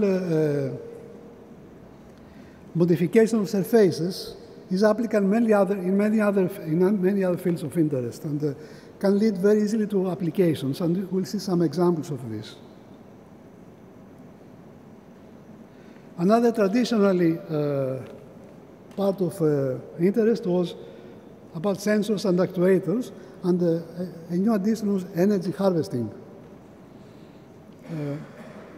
For example, there's a lot of work on silicon oxide films, both for energy harvesting and for sensors for carbon dioxide detection.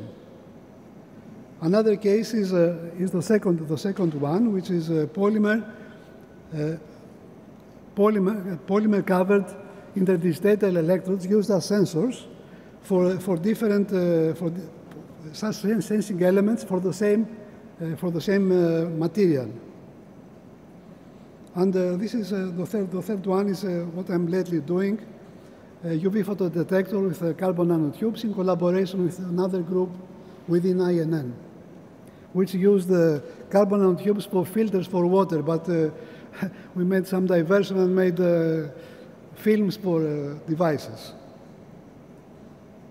Okay, this is one of the most important directions we have taken from the past, and a pioneer on this is the Kostas Misiakos, who started as early as 1995 to work on a biosensor prototype. We have now at least three groups working on biosensors. You see here some specific titles. Photonic probes, they are based on the work of Kostas Misiakos. Lab-on-a-chip for bacteria and for DNA multiplication. And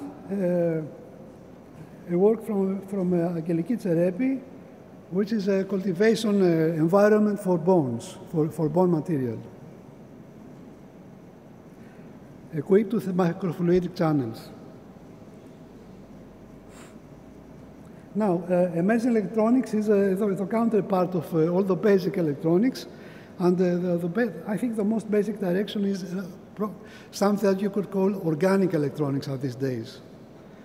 Some years ago, there was a work on molecular electronics or nanoelectronics or single electron transistors, but this was gradually abandoned because it was abandoned as a priority in the European Union also. But organic electronics is a field which is alive, and it is useful to go on. And another field which is very important is optical simulation of metamaterials. I have to note that metamaterials are thought today to be used as interconnections for chips, optical interconnections for chips. So both these two works are important for this in this direction, and actually there should be better organized. More work is necessary in this direction. Okay, now let us try to evaluate this effort in some simple way. First of all, let's discuss about the personnel. This is the personnel from 1996 up to 2000, up to today, actually. The black line is the number of permanent researchers. Although we had additions, we also had retirement, so the number did not increase, did not go over 20 people, the permanent researchers. There was also a golden period, about 2008, when there were programs, there was a lot of money going on, and we had the possibility to get postgraduate students and to have also contracts to other people. But now you see the red line has a low point, which was actually in the middle of the crisis, a little over that. Now, publications. The first diagram is what is published under the title Institute of Microelectronics in Scopus during the years from the beginning until 2012. The second diagram, which is more interesting to us, are all the publications which people from the former Institute of Nanoelectronics are involved, irrespective if are in INN today. And we see there is also, we see that this corresponds to about 3.5 publications per permanent researcher. It's not a very high number generally, but it is adequate. The data for 2023 for the whole institute are similar, are quite similar. Okay. Now, I have to compare a good year with a bad year. 2008 was a very good year. We had almost 11 postdocs and 34, this is the largest number, 34 postgraduate students. This is the highest number we've ever had. In 2021, we had 28 postgraduate students. The publications were similar. There's not much difference. And 2021 is a year of COVID. So one has to take into account this. We had less participation in conferences, and this was normal. But there's another point, that the funding has changed enormously. In 2021, there were only three European projects related to the people working in the program of nanoelectronics, and 48 programs, national programs, or smaller programs for young PhD students. There is a large difference there, and I hope this will recover. We had a constant presence in education. You see that we had constantly had a large number of PhD students, and we participated without interruption to at least two programs for master thesis, one in the university and one in the National Technical University of Athens. Also, this is also important that email provided access of the clean room, giving examples and demonstrations of work in all the students participating in these master theses. And this really costs money. It's not free. So we come now to the output in the form of companies. First of all, design companies.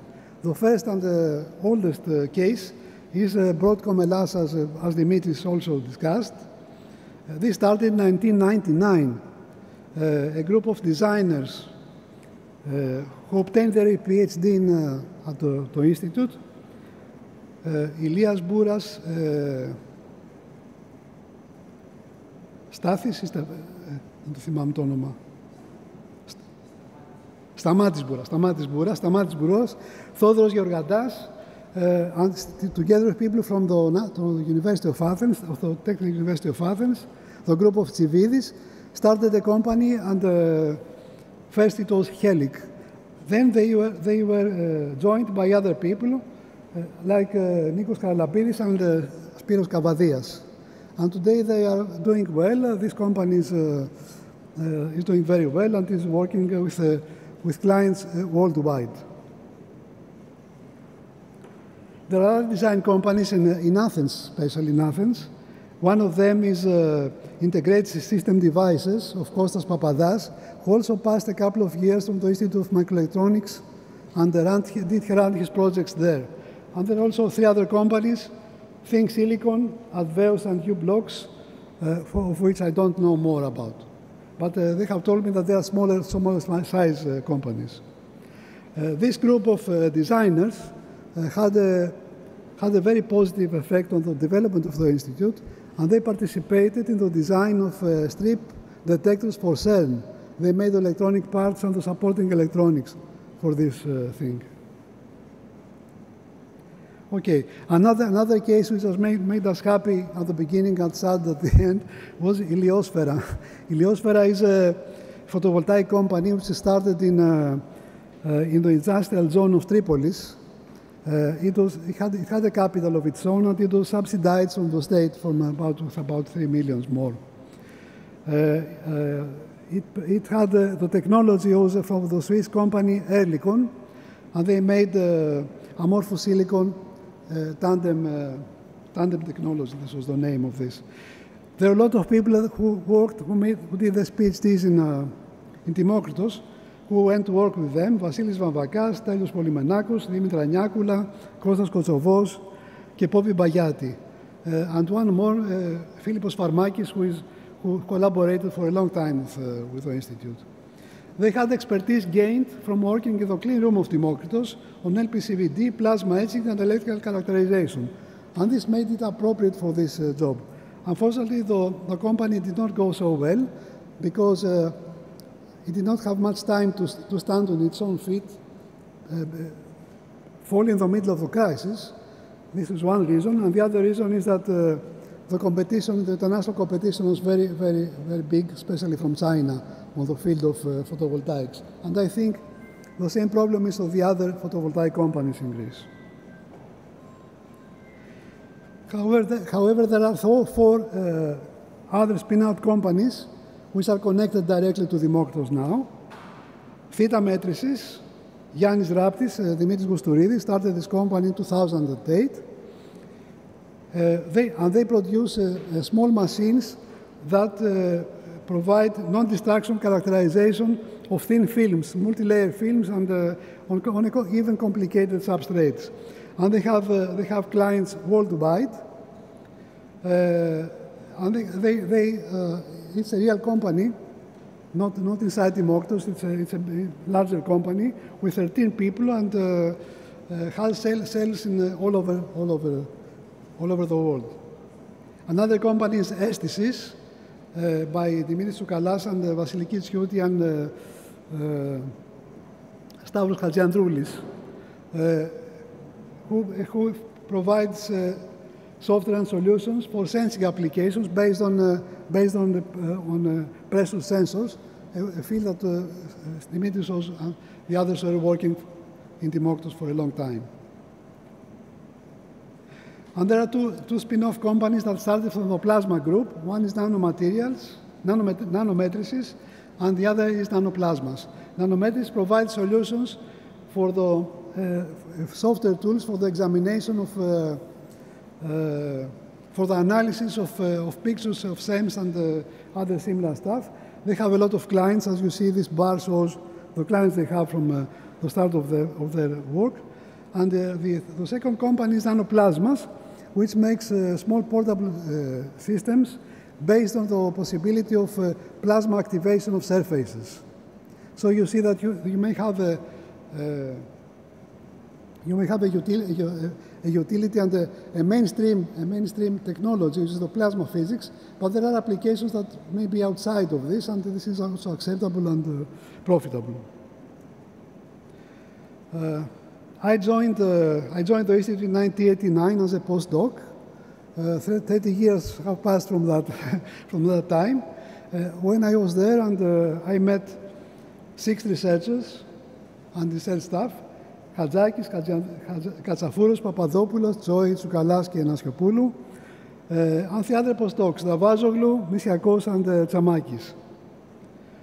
It was a privilege to participate in something that was born at that time. And there was a feeling of responsibility of what was going on and for the common target. In the years to follow, the Institute increased in size that extended the research directions and consolidated its presence. Parallel to the scientific results, as I tried to show you before, there was a continuous effort to produce results that could affect society. And the existence of spin-off companies is one example. The other examples are the patents and everything else that was produced from this institute. Education was a top priority all the time, and it was beneficially in both sides. We got the people that could work in research, and the people who were educated could find their way afterwards in some other, in whatever they liked. But however, the existence of such an institute depends very much on, this is the speciality of this, that the existence of such an institute depends on a very large central facility, which is the connecting issue to all the activities, small or big. And it is everyone's interest to maintain this central facility, to improve it, and to exploit the possibilities given by this facility. Judging from the results that I showed you, I think that we try to do so in a number of ways. Unfortunately, there are two drawbacks here. The first is that the number of permanent researchers tends to decrease instead of increasing, and that we have to keep up a large facility, which is impossible for isolated researchers, and even for an institute, it's very hard. This needs the assistance of the state, actually. We need some kind of policy which will make possible to preserve the infrastructure which are of national importance, to increase the scientific personnel, and to advance in specific areas of national interest, defining specific strategies. A general strategy like nanotechnology or IC design or something is not enough. One should be a little more specific in order to have a progress. A national plan is needed, and this is my conclusion to this. Thank you all for your attention.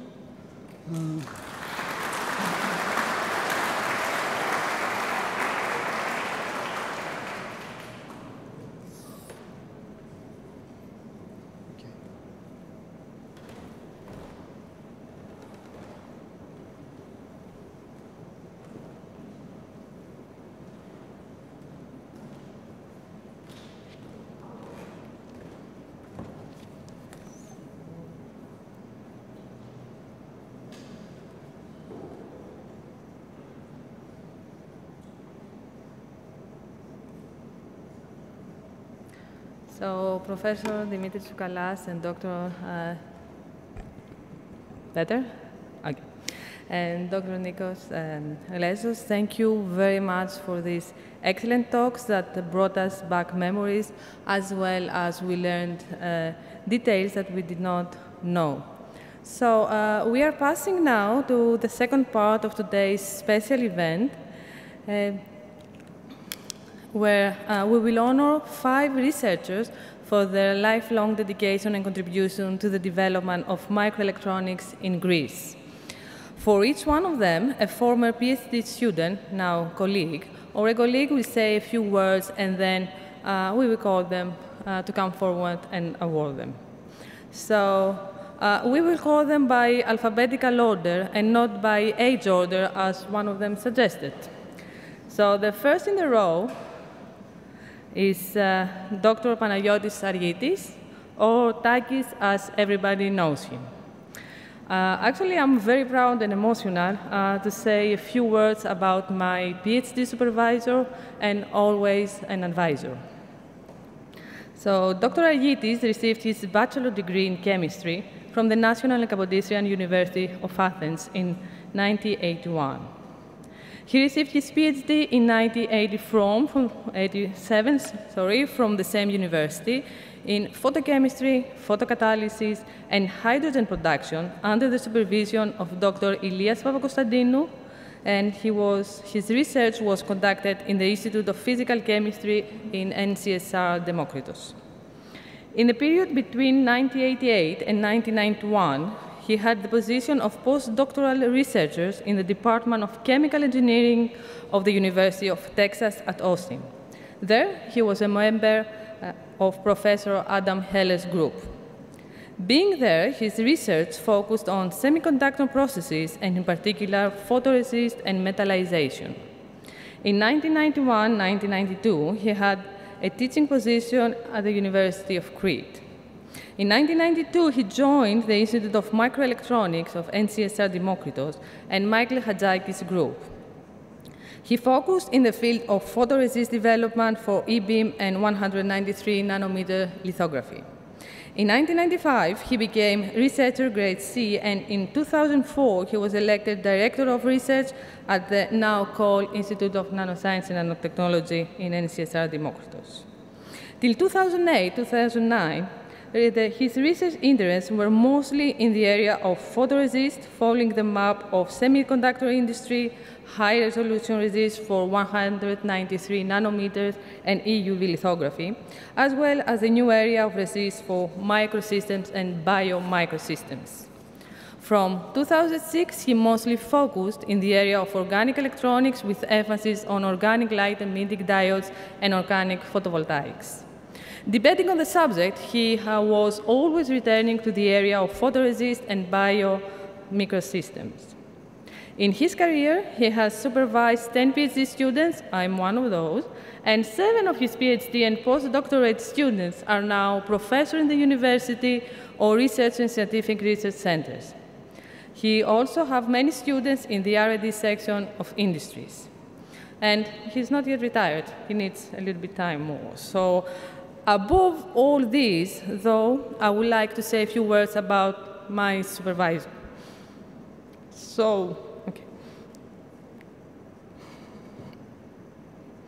Okay. I consider myself really very lucky that I had Takis Argitis as my supervisor in my PhD. He did not only introduce me to the field of lithography and made me love it, but also he showed me how a teacher should act. He always had time to discuss the questions and concerns of his students and colleagues. And before you decide to go ask him, please have time. He will never answer with a yes or a no. So you must have time to sit and listen to him. So he's a pool of information and knowledge, and he's always happy to share with others, as well as always speak the truth, always in a very nice and polite way. So he always thinks first and then act. And I really cannot think that someone can have a fight with him or even have hard feelings about it. So I told you I am emotional about this, and I'm very, very honored to say to my supervisor to come forward.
all the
turn to words about Dr. Glezos from the practice.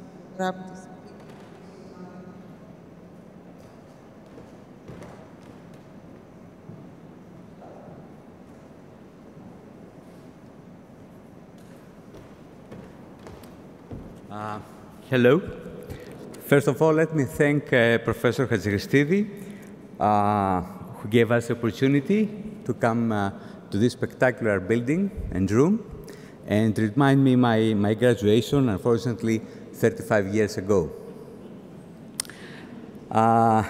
Also, let me thank Margarita and Eleni, the organizers of the event, for the invitation to say a few words about Nikos Glezos.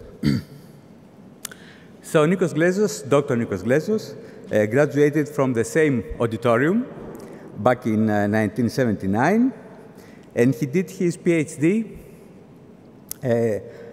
under the supervision of Andreas Theophilou at Democritos in 1984. Then he spent few years at the Technological Institute of Piraeus, and then in 1990, he joined as postdoc the Institute of Micro-Electronics for Mike Hatzakis' group. And in particular, he started his work about electrobeam lithography. In 1995, he got permanent position as researcher and later on as director of research.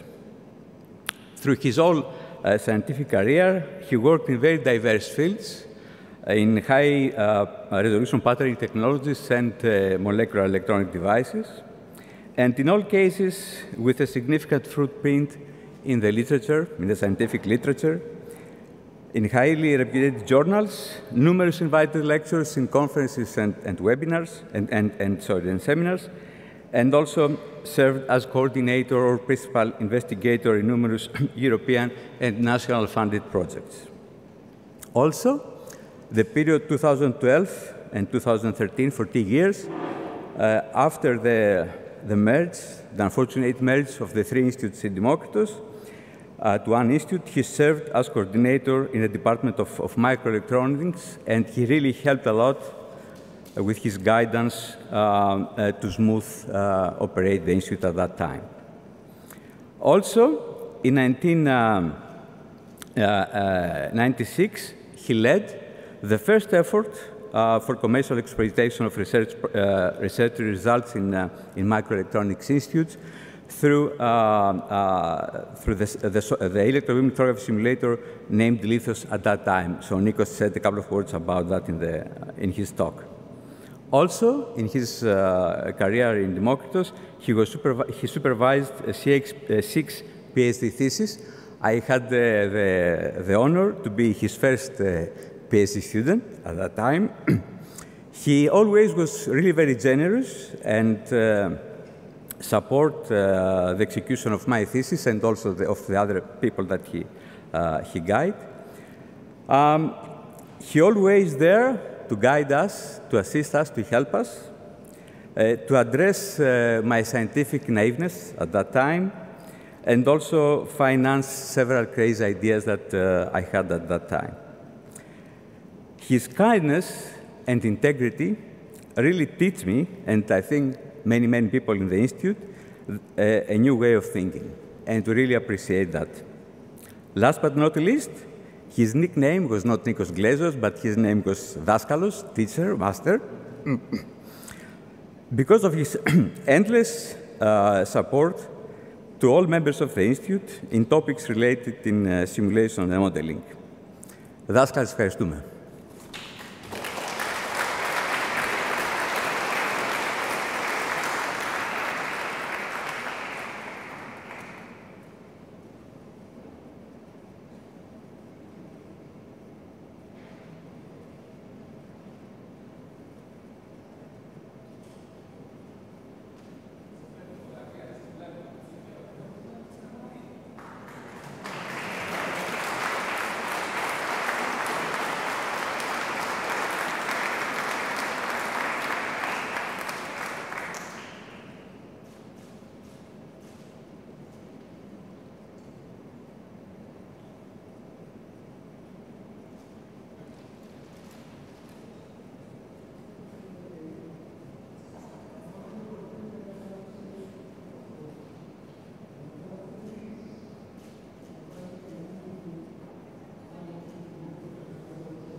There are three things.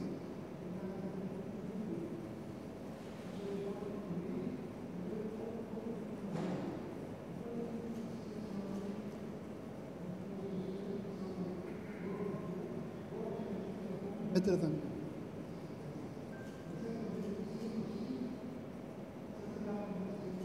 working.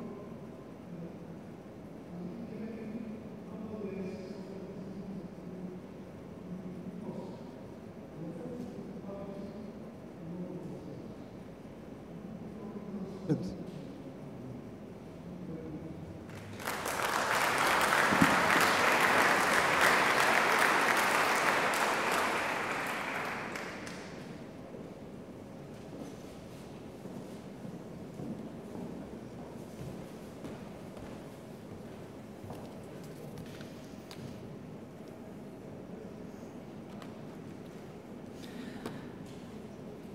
So now it's the turn for Dr. Konstantinos Misiakos. I usually don't use a cheat sheet when I'm speaking, but there are so many things one can say about this man, so please forgive me for doing so. So Dr. Konstantinos Misiakos received his bachelor's degree in electrical engineering from the National Technical University of Athens in 1978. He earned his master's in electrical engineering from Clemson University in 1984, and completed his PhD also in electrical engineering with a specific focus on semiconductor device physics at the University of Florida in 1987. Following this, he continued to work at the University of Florida as a visiting assistant professor until 1989. During his time in the United States, which he fondly refers to as his American period, kind of like the artist, you know, his pathos, he focused on modeling and characterizing bipolar devices, particularly in the context of solar cells. He also contributed to the fabrication of photodiodes used to extract transport parameters in silicon through transient optical excitations. After returning to Greece in 1989, he joined the newly established Institute of Micro-Electronics as a research associate, a position he held until 1995 when he became a permanent member of the research staff.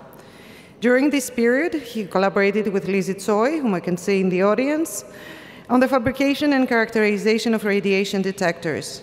Their collaborative efforts resulted in the production of 11 wafer-scale microstrip detectors that were delivered to CERN and used in the Large Hadron Collider for tracking charged particle trajectories. Simultaneously, he worked with Dr. Dimitrios Loukas on front-end analog readout electronics for radiation detectors. These collaborations led to the completion of 3 PhD theses in detectors and electronics, all of whom are now senior VLSI designers in Broadcom, alas, and another PhD in photovoltaics. Quoting Dr. Misiakos again, this was a very fertile period as it helped him cultivate broader scientific interests through the bonds established with other postdoctoral fellows that were there at the time, and also gained advantage from the interdisciplinary nature of Demokritos. His collaboration with Dr. Loukas led to the development of the radiation detectors, while new connections with Dr. Kakabakos sowed the seeds for the creation of radical optical biosensors, and additionally he collaborated with Dr. Argitis with applications involving the biocompatible partnering of biomolecules. Since 2000, Dr. Misiakos has held the position of Director of Research, and since that time, his interest shifted towards the development of optical biosensors mostly. Notably, he's the inventor of the world's first, and so far as I know, the only, silicon-based, fully integrated monolithic optocoupler and biosensor, and a biomolecularly friendly photoresist. These biosensors, developed over the years, are capable of detecting blood markers and harmful substances in food. These efforts have led to numerous EU and nationally funded projects, a substantial number of patents, and the completion of 6 PhDs so far.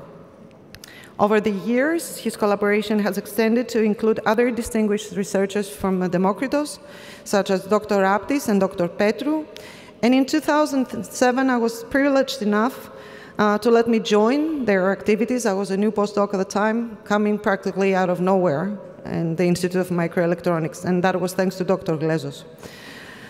Today, Dr. Misiakos boasts over 160 publications, hundreds of international conference communications, and 4 book chapters.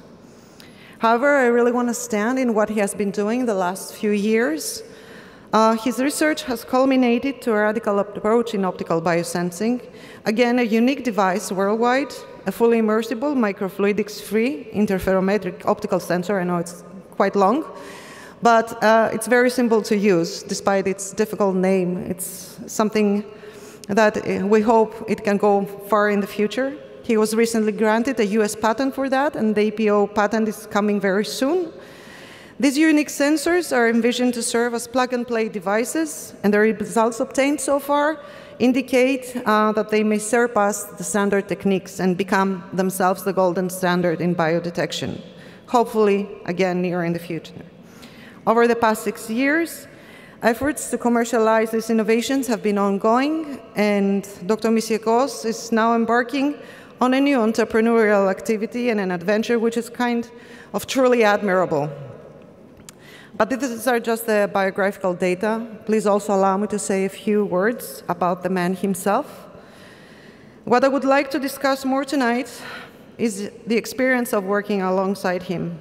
Over the past 16 years, I have the opportunity of working with a true inventor and a scientist, an inquisitive mind that never rests and continually pushes the boundaries of his own work. Despite being an electrical engineer, and we have fights over this, he possesses a deep understanding of physics and nature, which are enviable even to physicists like myself. However, his inquisitive nature extends beyond science. The three pillars I mentioned earlier, his logos, his pathos, and his ethos, are not limited to the scientific realm. Some of my most enjoyable moments were the lengthy discussions we had about philosophy, theology, religion, politics, movies, and theater. I think his mind works in ways that are far from boring and are not merely confined to the laboratory. Among his talents, and this is kind of a secret that I'm letting on tonight, is that he's making a hell of an espresso and the best mojitos that I have ever tried. So if you ever get the chance, please don't miss out on that. I can only express my gratitude for all that I have learned from him.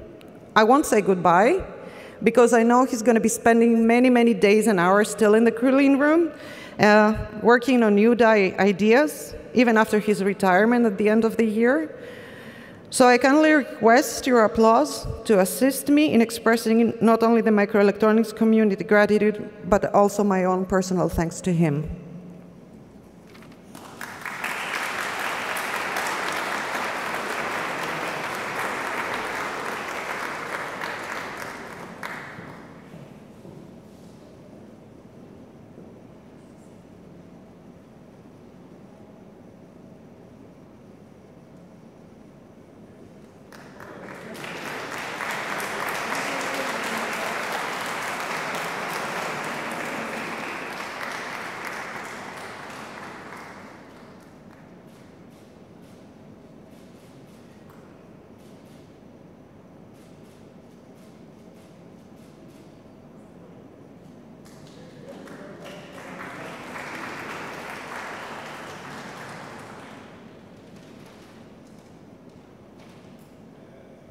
First of all, I would like to thank Anya and the organizing committee for the honor.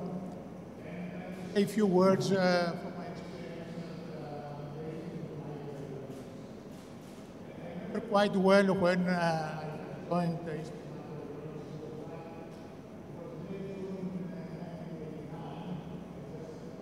from America, and I started there my tenure as postdoctoral research. Our openings and Stavros Katsafouros encouraged me to. Stavros was at that time deputy director of the Institute, and he played an important role in the expansion of the Institute. So when I came to the Institute, the first person I collaborated with was Mrs. Choi. She was the scientist in charge of the clean room. Mrs. Choi gave me a tour of the clean room. At that time,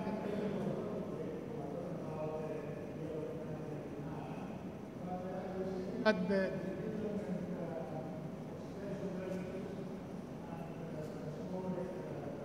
laboratory and so forth. So we started to think about what to do with such an equipment. We have the ion implanter, we did not have the LPCVD, gas batching, and so forth. So he showed me integrated circuits he had already fabricated, masks from France, also a process flow program. So that was a PMOS technology circuit that contained 9 inverters, some test devices. So we put it under a probe station, and we saw there were some problems with metallization, so we reapplied the aluminum. Out that at the end we saw on a oscilloscope the waveform of the oscillator. That was an important moment for me, and also I think for Lizzie. Mike Hatzakis was there, and she was very pleased to see the first integrated circuit in Greece working. That was fabricated by Elizabeth Choi. It was a PMOS technology circuit. Then a new equipment came, the ion implanter, LPCVD, plasma etcher.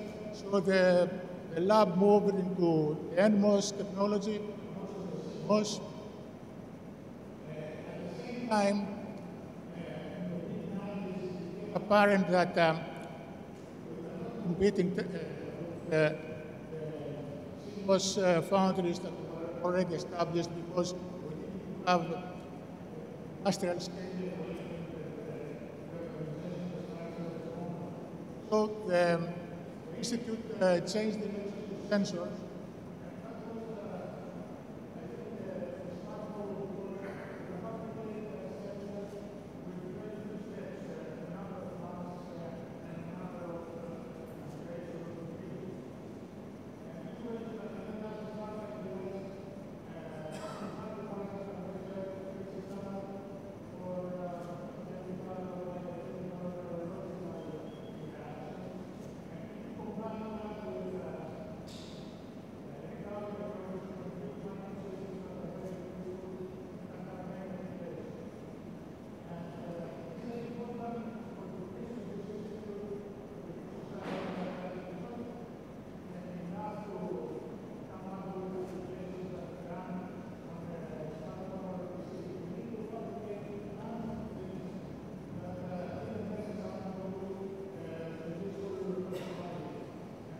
Now, jobs to our graduates.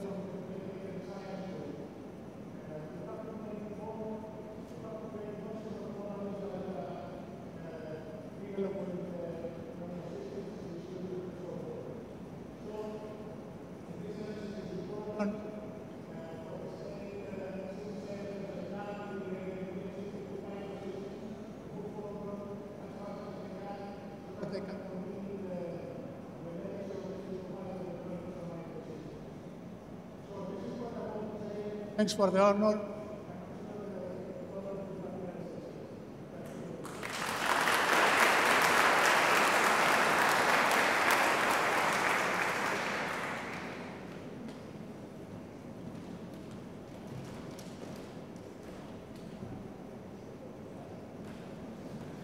So please, Associate Professor Spiros Gardelis to come to the podium for honoring George Patay.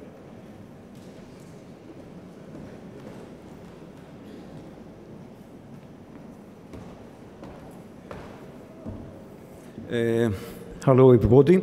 I would like first to thank the committee for giving me the opportunity to present this award to Professor Papaioannou, who was a professor of mine at this university at the physics department.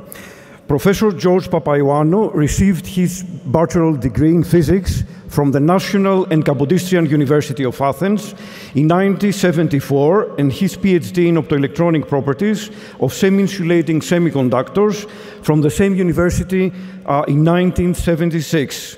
He joined the physics department of National and Kapodistrian University of Athens in 1975 as a research assistant for the physics laboratory, and serving the university for more than 40 years, he retired as a full professor 5 years ago. He also served as a visiting lecturer at the Electrical and Electronic Engineering Department at the University College London, UK in 1980, 1983 and 1984. Between 1989 and 1992, he served as a collaborating assistant professor at Forth in Crete, undertaking the technical responsibility of Microelectronics Research Group in European ESPRI project related in indium gallium arsenide transistors. Between 1989 and 1992, he also held the position of visiting professor at the Electrical Engineering and Computer Science Department of the Georgia Institute of Technology, Atlanta, USA in 2007, contributing to the DARPA project impact and also at the Laboratory for Analysis and Architecture of Systems, in other words, LAS CNRS in Toulouse, France, from 2008 to 2010, focusing on MEMS actuator reliability. He gave lectures on the physics of semiconductors and devices in undergraduate and postgraduate level. He contributed to the formation of MSc in Microelectronics, an interdisciplinary course between Department of Informatics and Telecommunication and Physics Department of the National and Kapodistrian University of Athens, and also NCSR Demokritos. He supervised 9 PhD theses at University of Athens, co-supervised 2 theses at Georgia Tech and 2 theses at LAS. Presently, he co-supervises 1 PhD thesis. He started his research work on semi-insulating 3-5 semiconductors. He introduced the field of 3-5 semiconductors devices in 1985, Cymox materials and devices in 1989, also silicon thin film transistors in 2005, and microelectromechanical systems MEMS actuators in 2004 till now. All research activities on semiconductor devices and MEMS was in the field of device reliability and degradation mechanisms. His group has participated in numerous European projects, ESA projects, that is European Space Agency, and national projects regarding MEMS and RF reliability and semiconductor devices. Additionally, he coordinated a project in the USA on radiation effects in 2-5 compound semiconductor devices. Currently, he is leading projects on the reliability of microelectromechanical systems, MEM actuators, and 2D electron gases, 2DEG 3-5 compound semiconductor devices. He chaired the 30th European Symposium on Reliability of Electron Devices, Failure, Physics and Analysis, SREF, held in Athens in 2020. He also chaired sessions on MEMS reliability in several SREF and IEEE International Reliability Physics Symposia in conferences. And now I would like to address the audience in Greek for expressing my personal experience and view for Professor Papaioannou. Θα ήθελα να εξάρω την πολύχρονη πάνω από 40 χρόνια και συνάμα πολύ σημαντική προσφορά του καθηγητή κ. Παπαϊωάννου στην εκπαίδευση και την ερευνητική κατάρτιση φοιτητών του φυσικού τμήματος του ΕΚΠΑ, τόσο σε προπτυχιακό όσο και μεταπτυχιακό επίπεδο μάστερ και διδακτορικό σε θέματα της φυσικής των ημιαγωγών και ημιαγωγικών διατάξεων και πιο πρόσφατα, δηλαδή τα τελευταία 20 χρόνια, σε θέματα αξιοπιστίας, reliability, μικροηλεκτρομηχανικών συστημάτων MEMS. Πέραν των εκπαιδευτικών υποχρεώσεων, με πολύ κόπο και αρκετό κυνήγι προγραμμάτων για χρηματοδότηση, κατάφερε να χτίσει ένα πολύ λειτουργικό εργαστήριο στον τομέα φυσικής συμπυκνωμένης ύλης του φυσικού τμήματος του ΕΚΠΑ, έτσι ώστε να παράγει ερευνητικό έργο με διεθνή εμβέλεια, αλλά και να εκπαιδεύει διαχρονικά νέους ανθρώπους στην έρευνα. Ακόμα και σήμερα, 5 χρόνια μετά την αφιπηρέτησή του, είναι ερευνητικά ενεργός, συμμετέχοντας σε ευρωπαϊκά προγράμματα και προσφέροντας ακόμα και σήμερα τη βαθιά του γνώση στα γνωστικά του αντικείμενα, αλλά και τις σοφές του συμβουλές σε νέους ερευνητές. Προσωπικά για μένα αποτελεί μέγιστη τιμή που την χάνω να παραδώσω αυτό το βραβείο σε έναν άνθρωπο που καθόρισε την επιστημονική μου πορεία από τα φοιτητικά μου χρόνια, όταν εκπώνησα υπό την επίβλεψή του την πτυχιακή μου εργασία στο παλιό τότε κτίριο φυσικού τμήματος, το γνωστό φυσικείο, το νεοκλασικό κτίριο της Όλωνος και Μαυρομιχάλη. Μέχρι και τώρα, όπου με την επιστροφή μου στο φυσικό τμήμα, από τη θέση του αναπληρωτή καθηγητή, έχω την τιμή να μπορώ και εγώ να εκπαιδεύω νέους ανθρώπους σε αντίστοιχα γνωστικά αντικείμενα και να συνεργάζομαι ερευνητικά μαζί του. Οι συμβουλές του και οι ατέρμονες συζητήσεις μας, δασκάλου προς μαθητή, γιατί πάντα έχω να μάθω από την εμπειρία του, θέλω να τον διαβεβαιώσω ότι αφήνει το θετικό αποτύπωμα του σε μένα. Εύχομαι, Γιώργο, να είσαι πάντα γερός και να διατηρείς αστήρευτο τον ενθουσιασμό και το ενδιαφέρον σου για την έρευνα.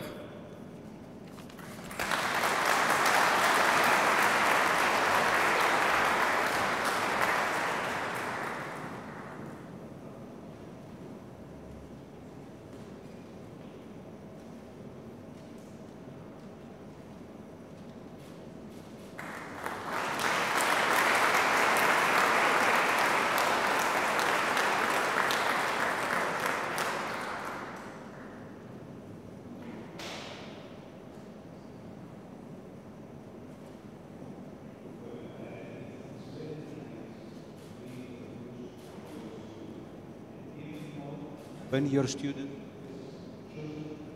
successful career from where he started with,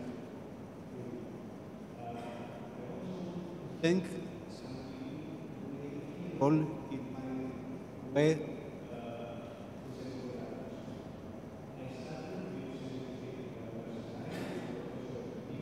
who has started field at the beginning of the 70s. Then I want to thank Professor Aristos Christou from the University and head of the reliability at Naval Research Laboratories at Washington, D.C., where I started to work on reliability. And this followed my career up to now.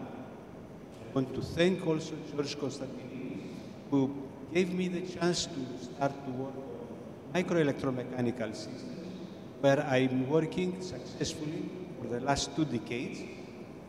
My co-workers been with me, who trusted this field and advanced this research.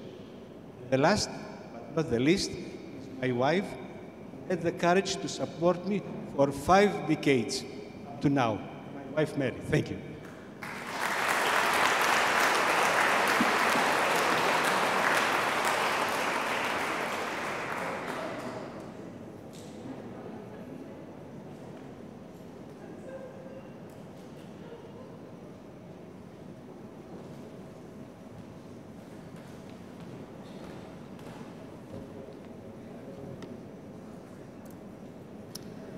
So,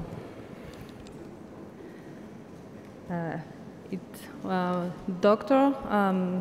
Pascal Normand was the one who wanted to address for Professor Dimitris Tsoukalas, but unfortunately, due to a very serious problem, she is not able to be here today. So I will read what he wrote for him. I'm very pleased to be here today and proud to say a few words about my friend, colleague, and mentor, Professor Dimitris Tsoukalas. I met Dimitris in 1987 when I started my collateral PhD journey between the National Polytechnic Institute of Grenoble and the unforgettable Institute of Microelectronics of NCSR Demokritos, formally created in 1988. If I'm correct, I was the first PhD student of Dimitris and probably the most problematic one. So, some words about Dimitris starting from education.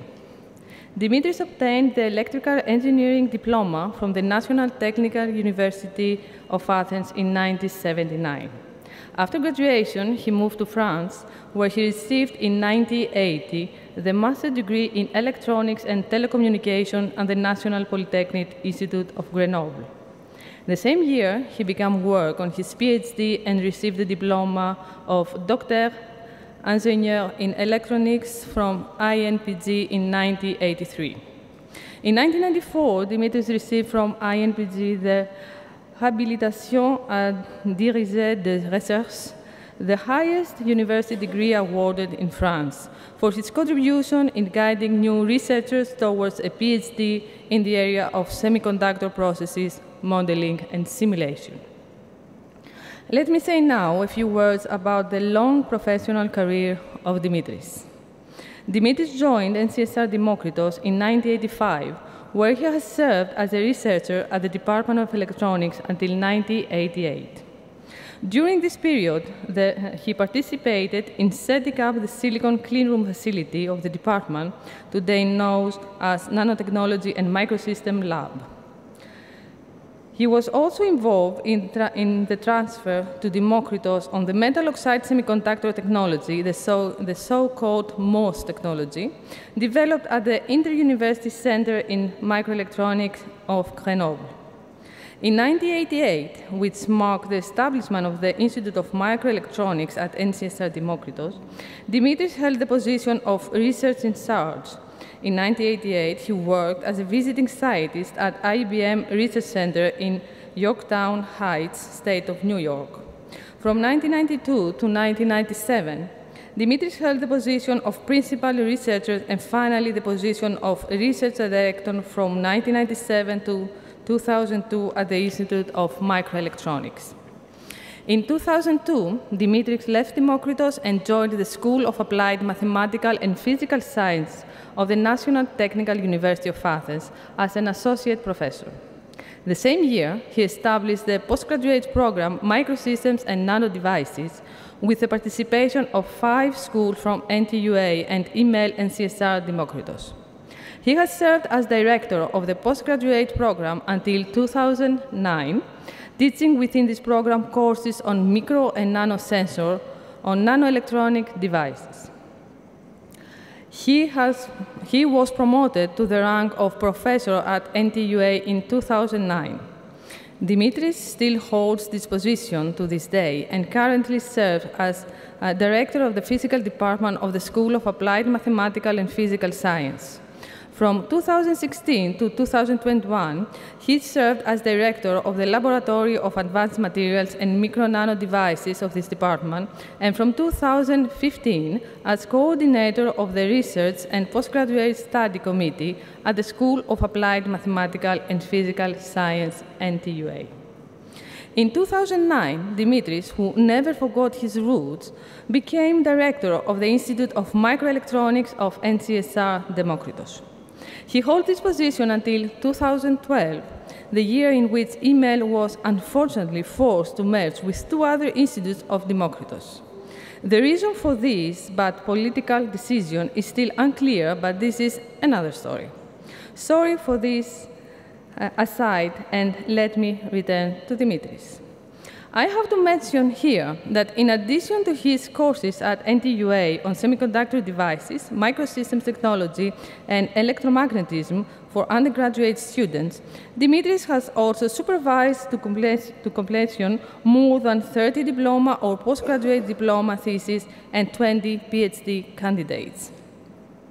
I don't want also to forget to mention the more than significant contribution of Dimitris to the NTUA facility development activities, especially regarding not only the setting up of a clean room equipped with state-of-the-art thin film and nanoparticle deposition system, sputtering and ALD, but also to the establishment of an electrical characterization laboratory.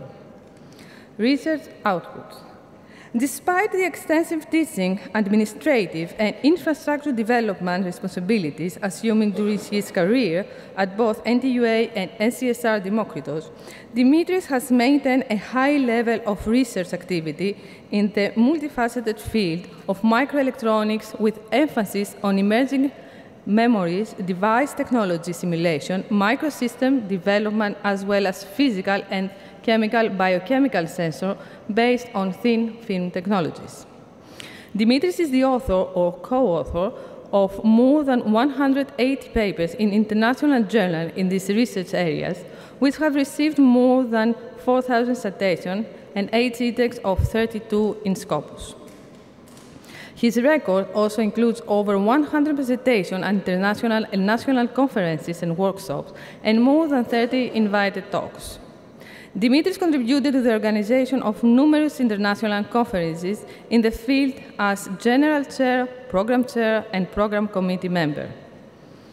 He has also served as editorial board member in several journals like Microelectronics Engineering, Sensor, Micromachines, European Physical Journal, Applied Physics. Last but not least, especially nowadays, I have to mention that Dimitris has worked as coordinator of 5 European projects and participated in 10 national projects, either as coordinator or partner. The above funding has brought more than 5 million euros to NCSR Demokritos and NTUA. Last words.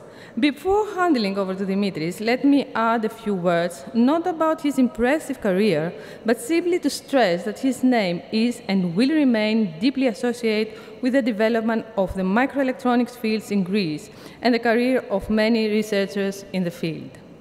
On behalf of the Greek microelectronics community, I am very pleased to congratulate you, Dimitris, and wish you the best in your future endeavors.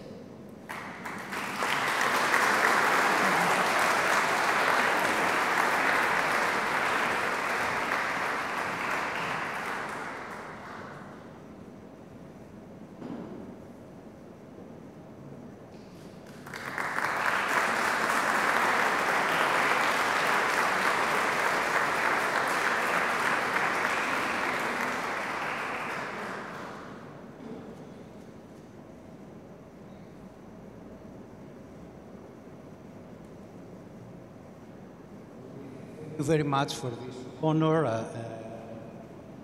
Had the opportunity to discuss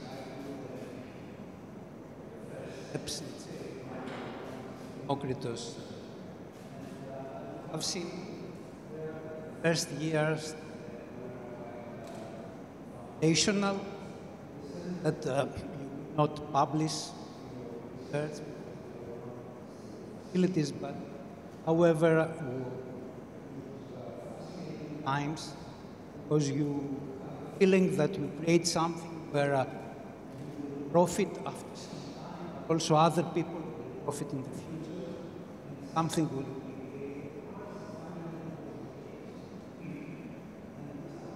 happen. So I express my gratitude, life, there, and of course to people that I have there, really taught things that are not in the books. Takis and the other colleagues, the company there,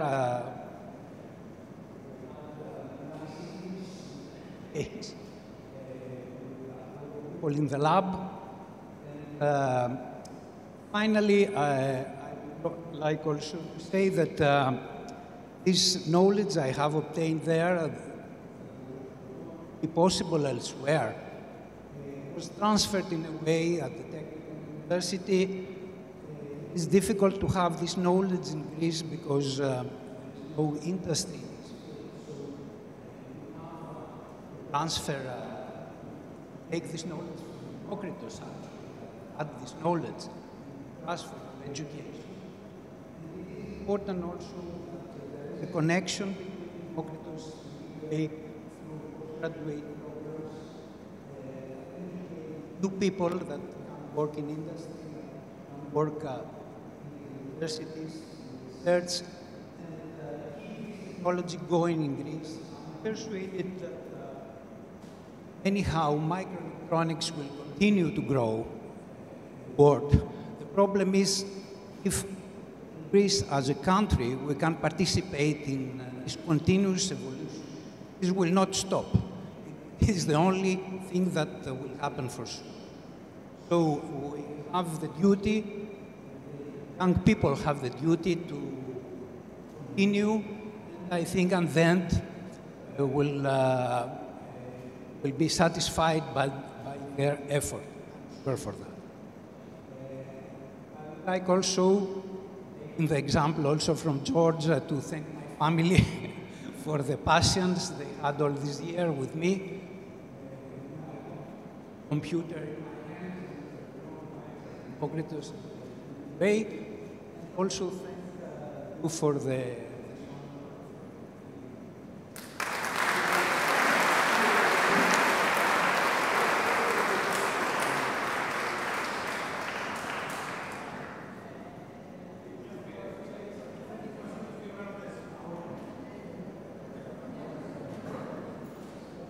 While we torture the awardees for a few more minutes, the rest of you, I will want to thank you for being here with us this evening. We're waiting you drinks right behind at Kostis Palamas Hall. We'll be there in 10 minutes to join you as well. So please go and you can start the drinks without us.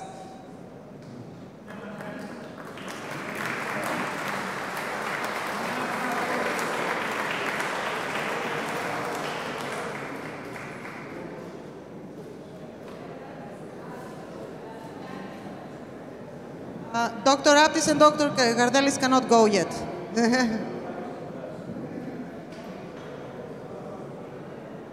You have to come for photos. Dr. Gogolidis as well.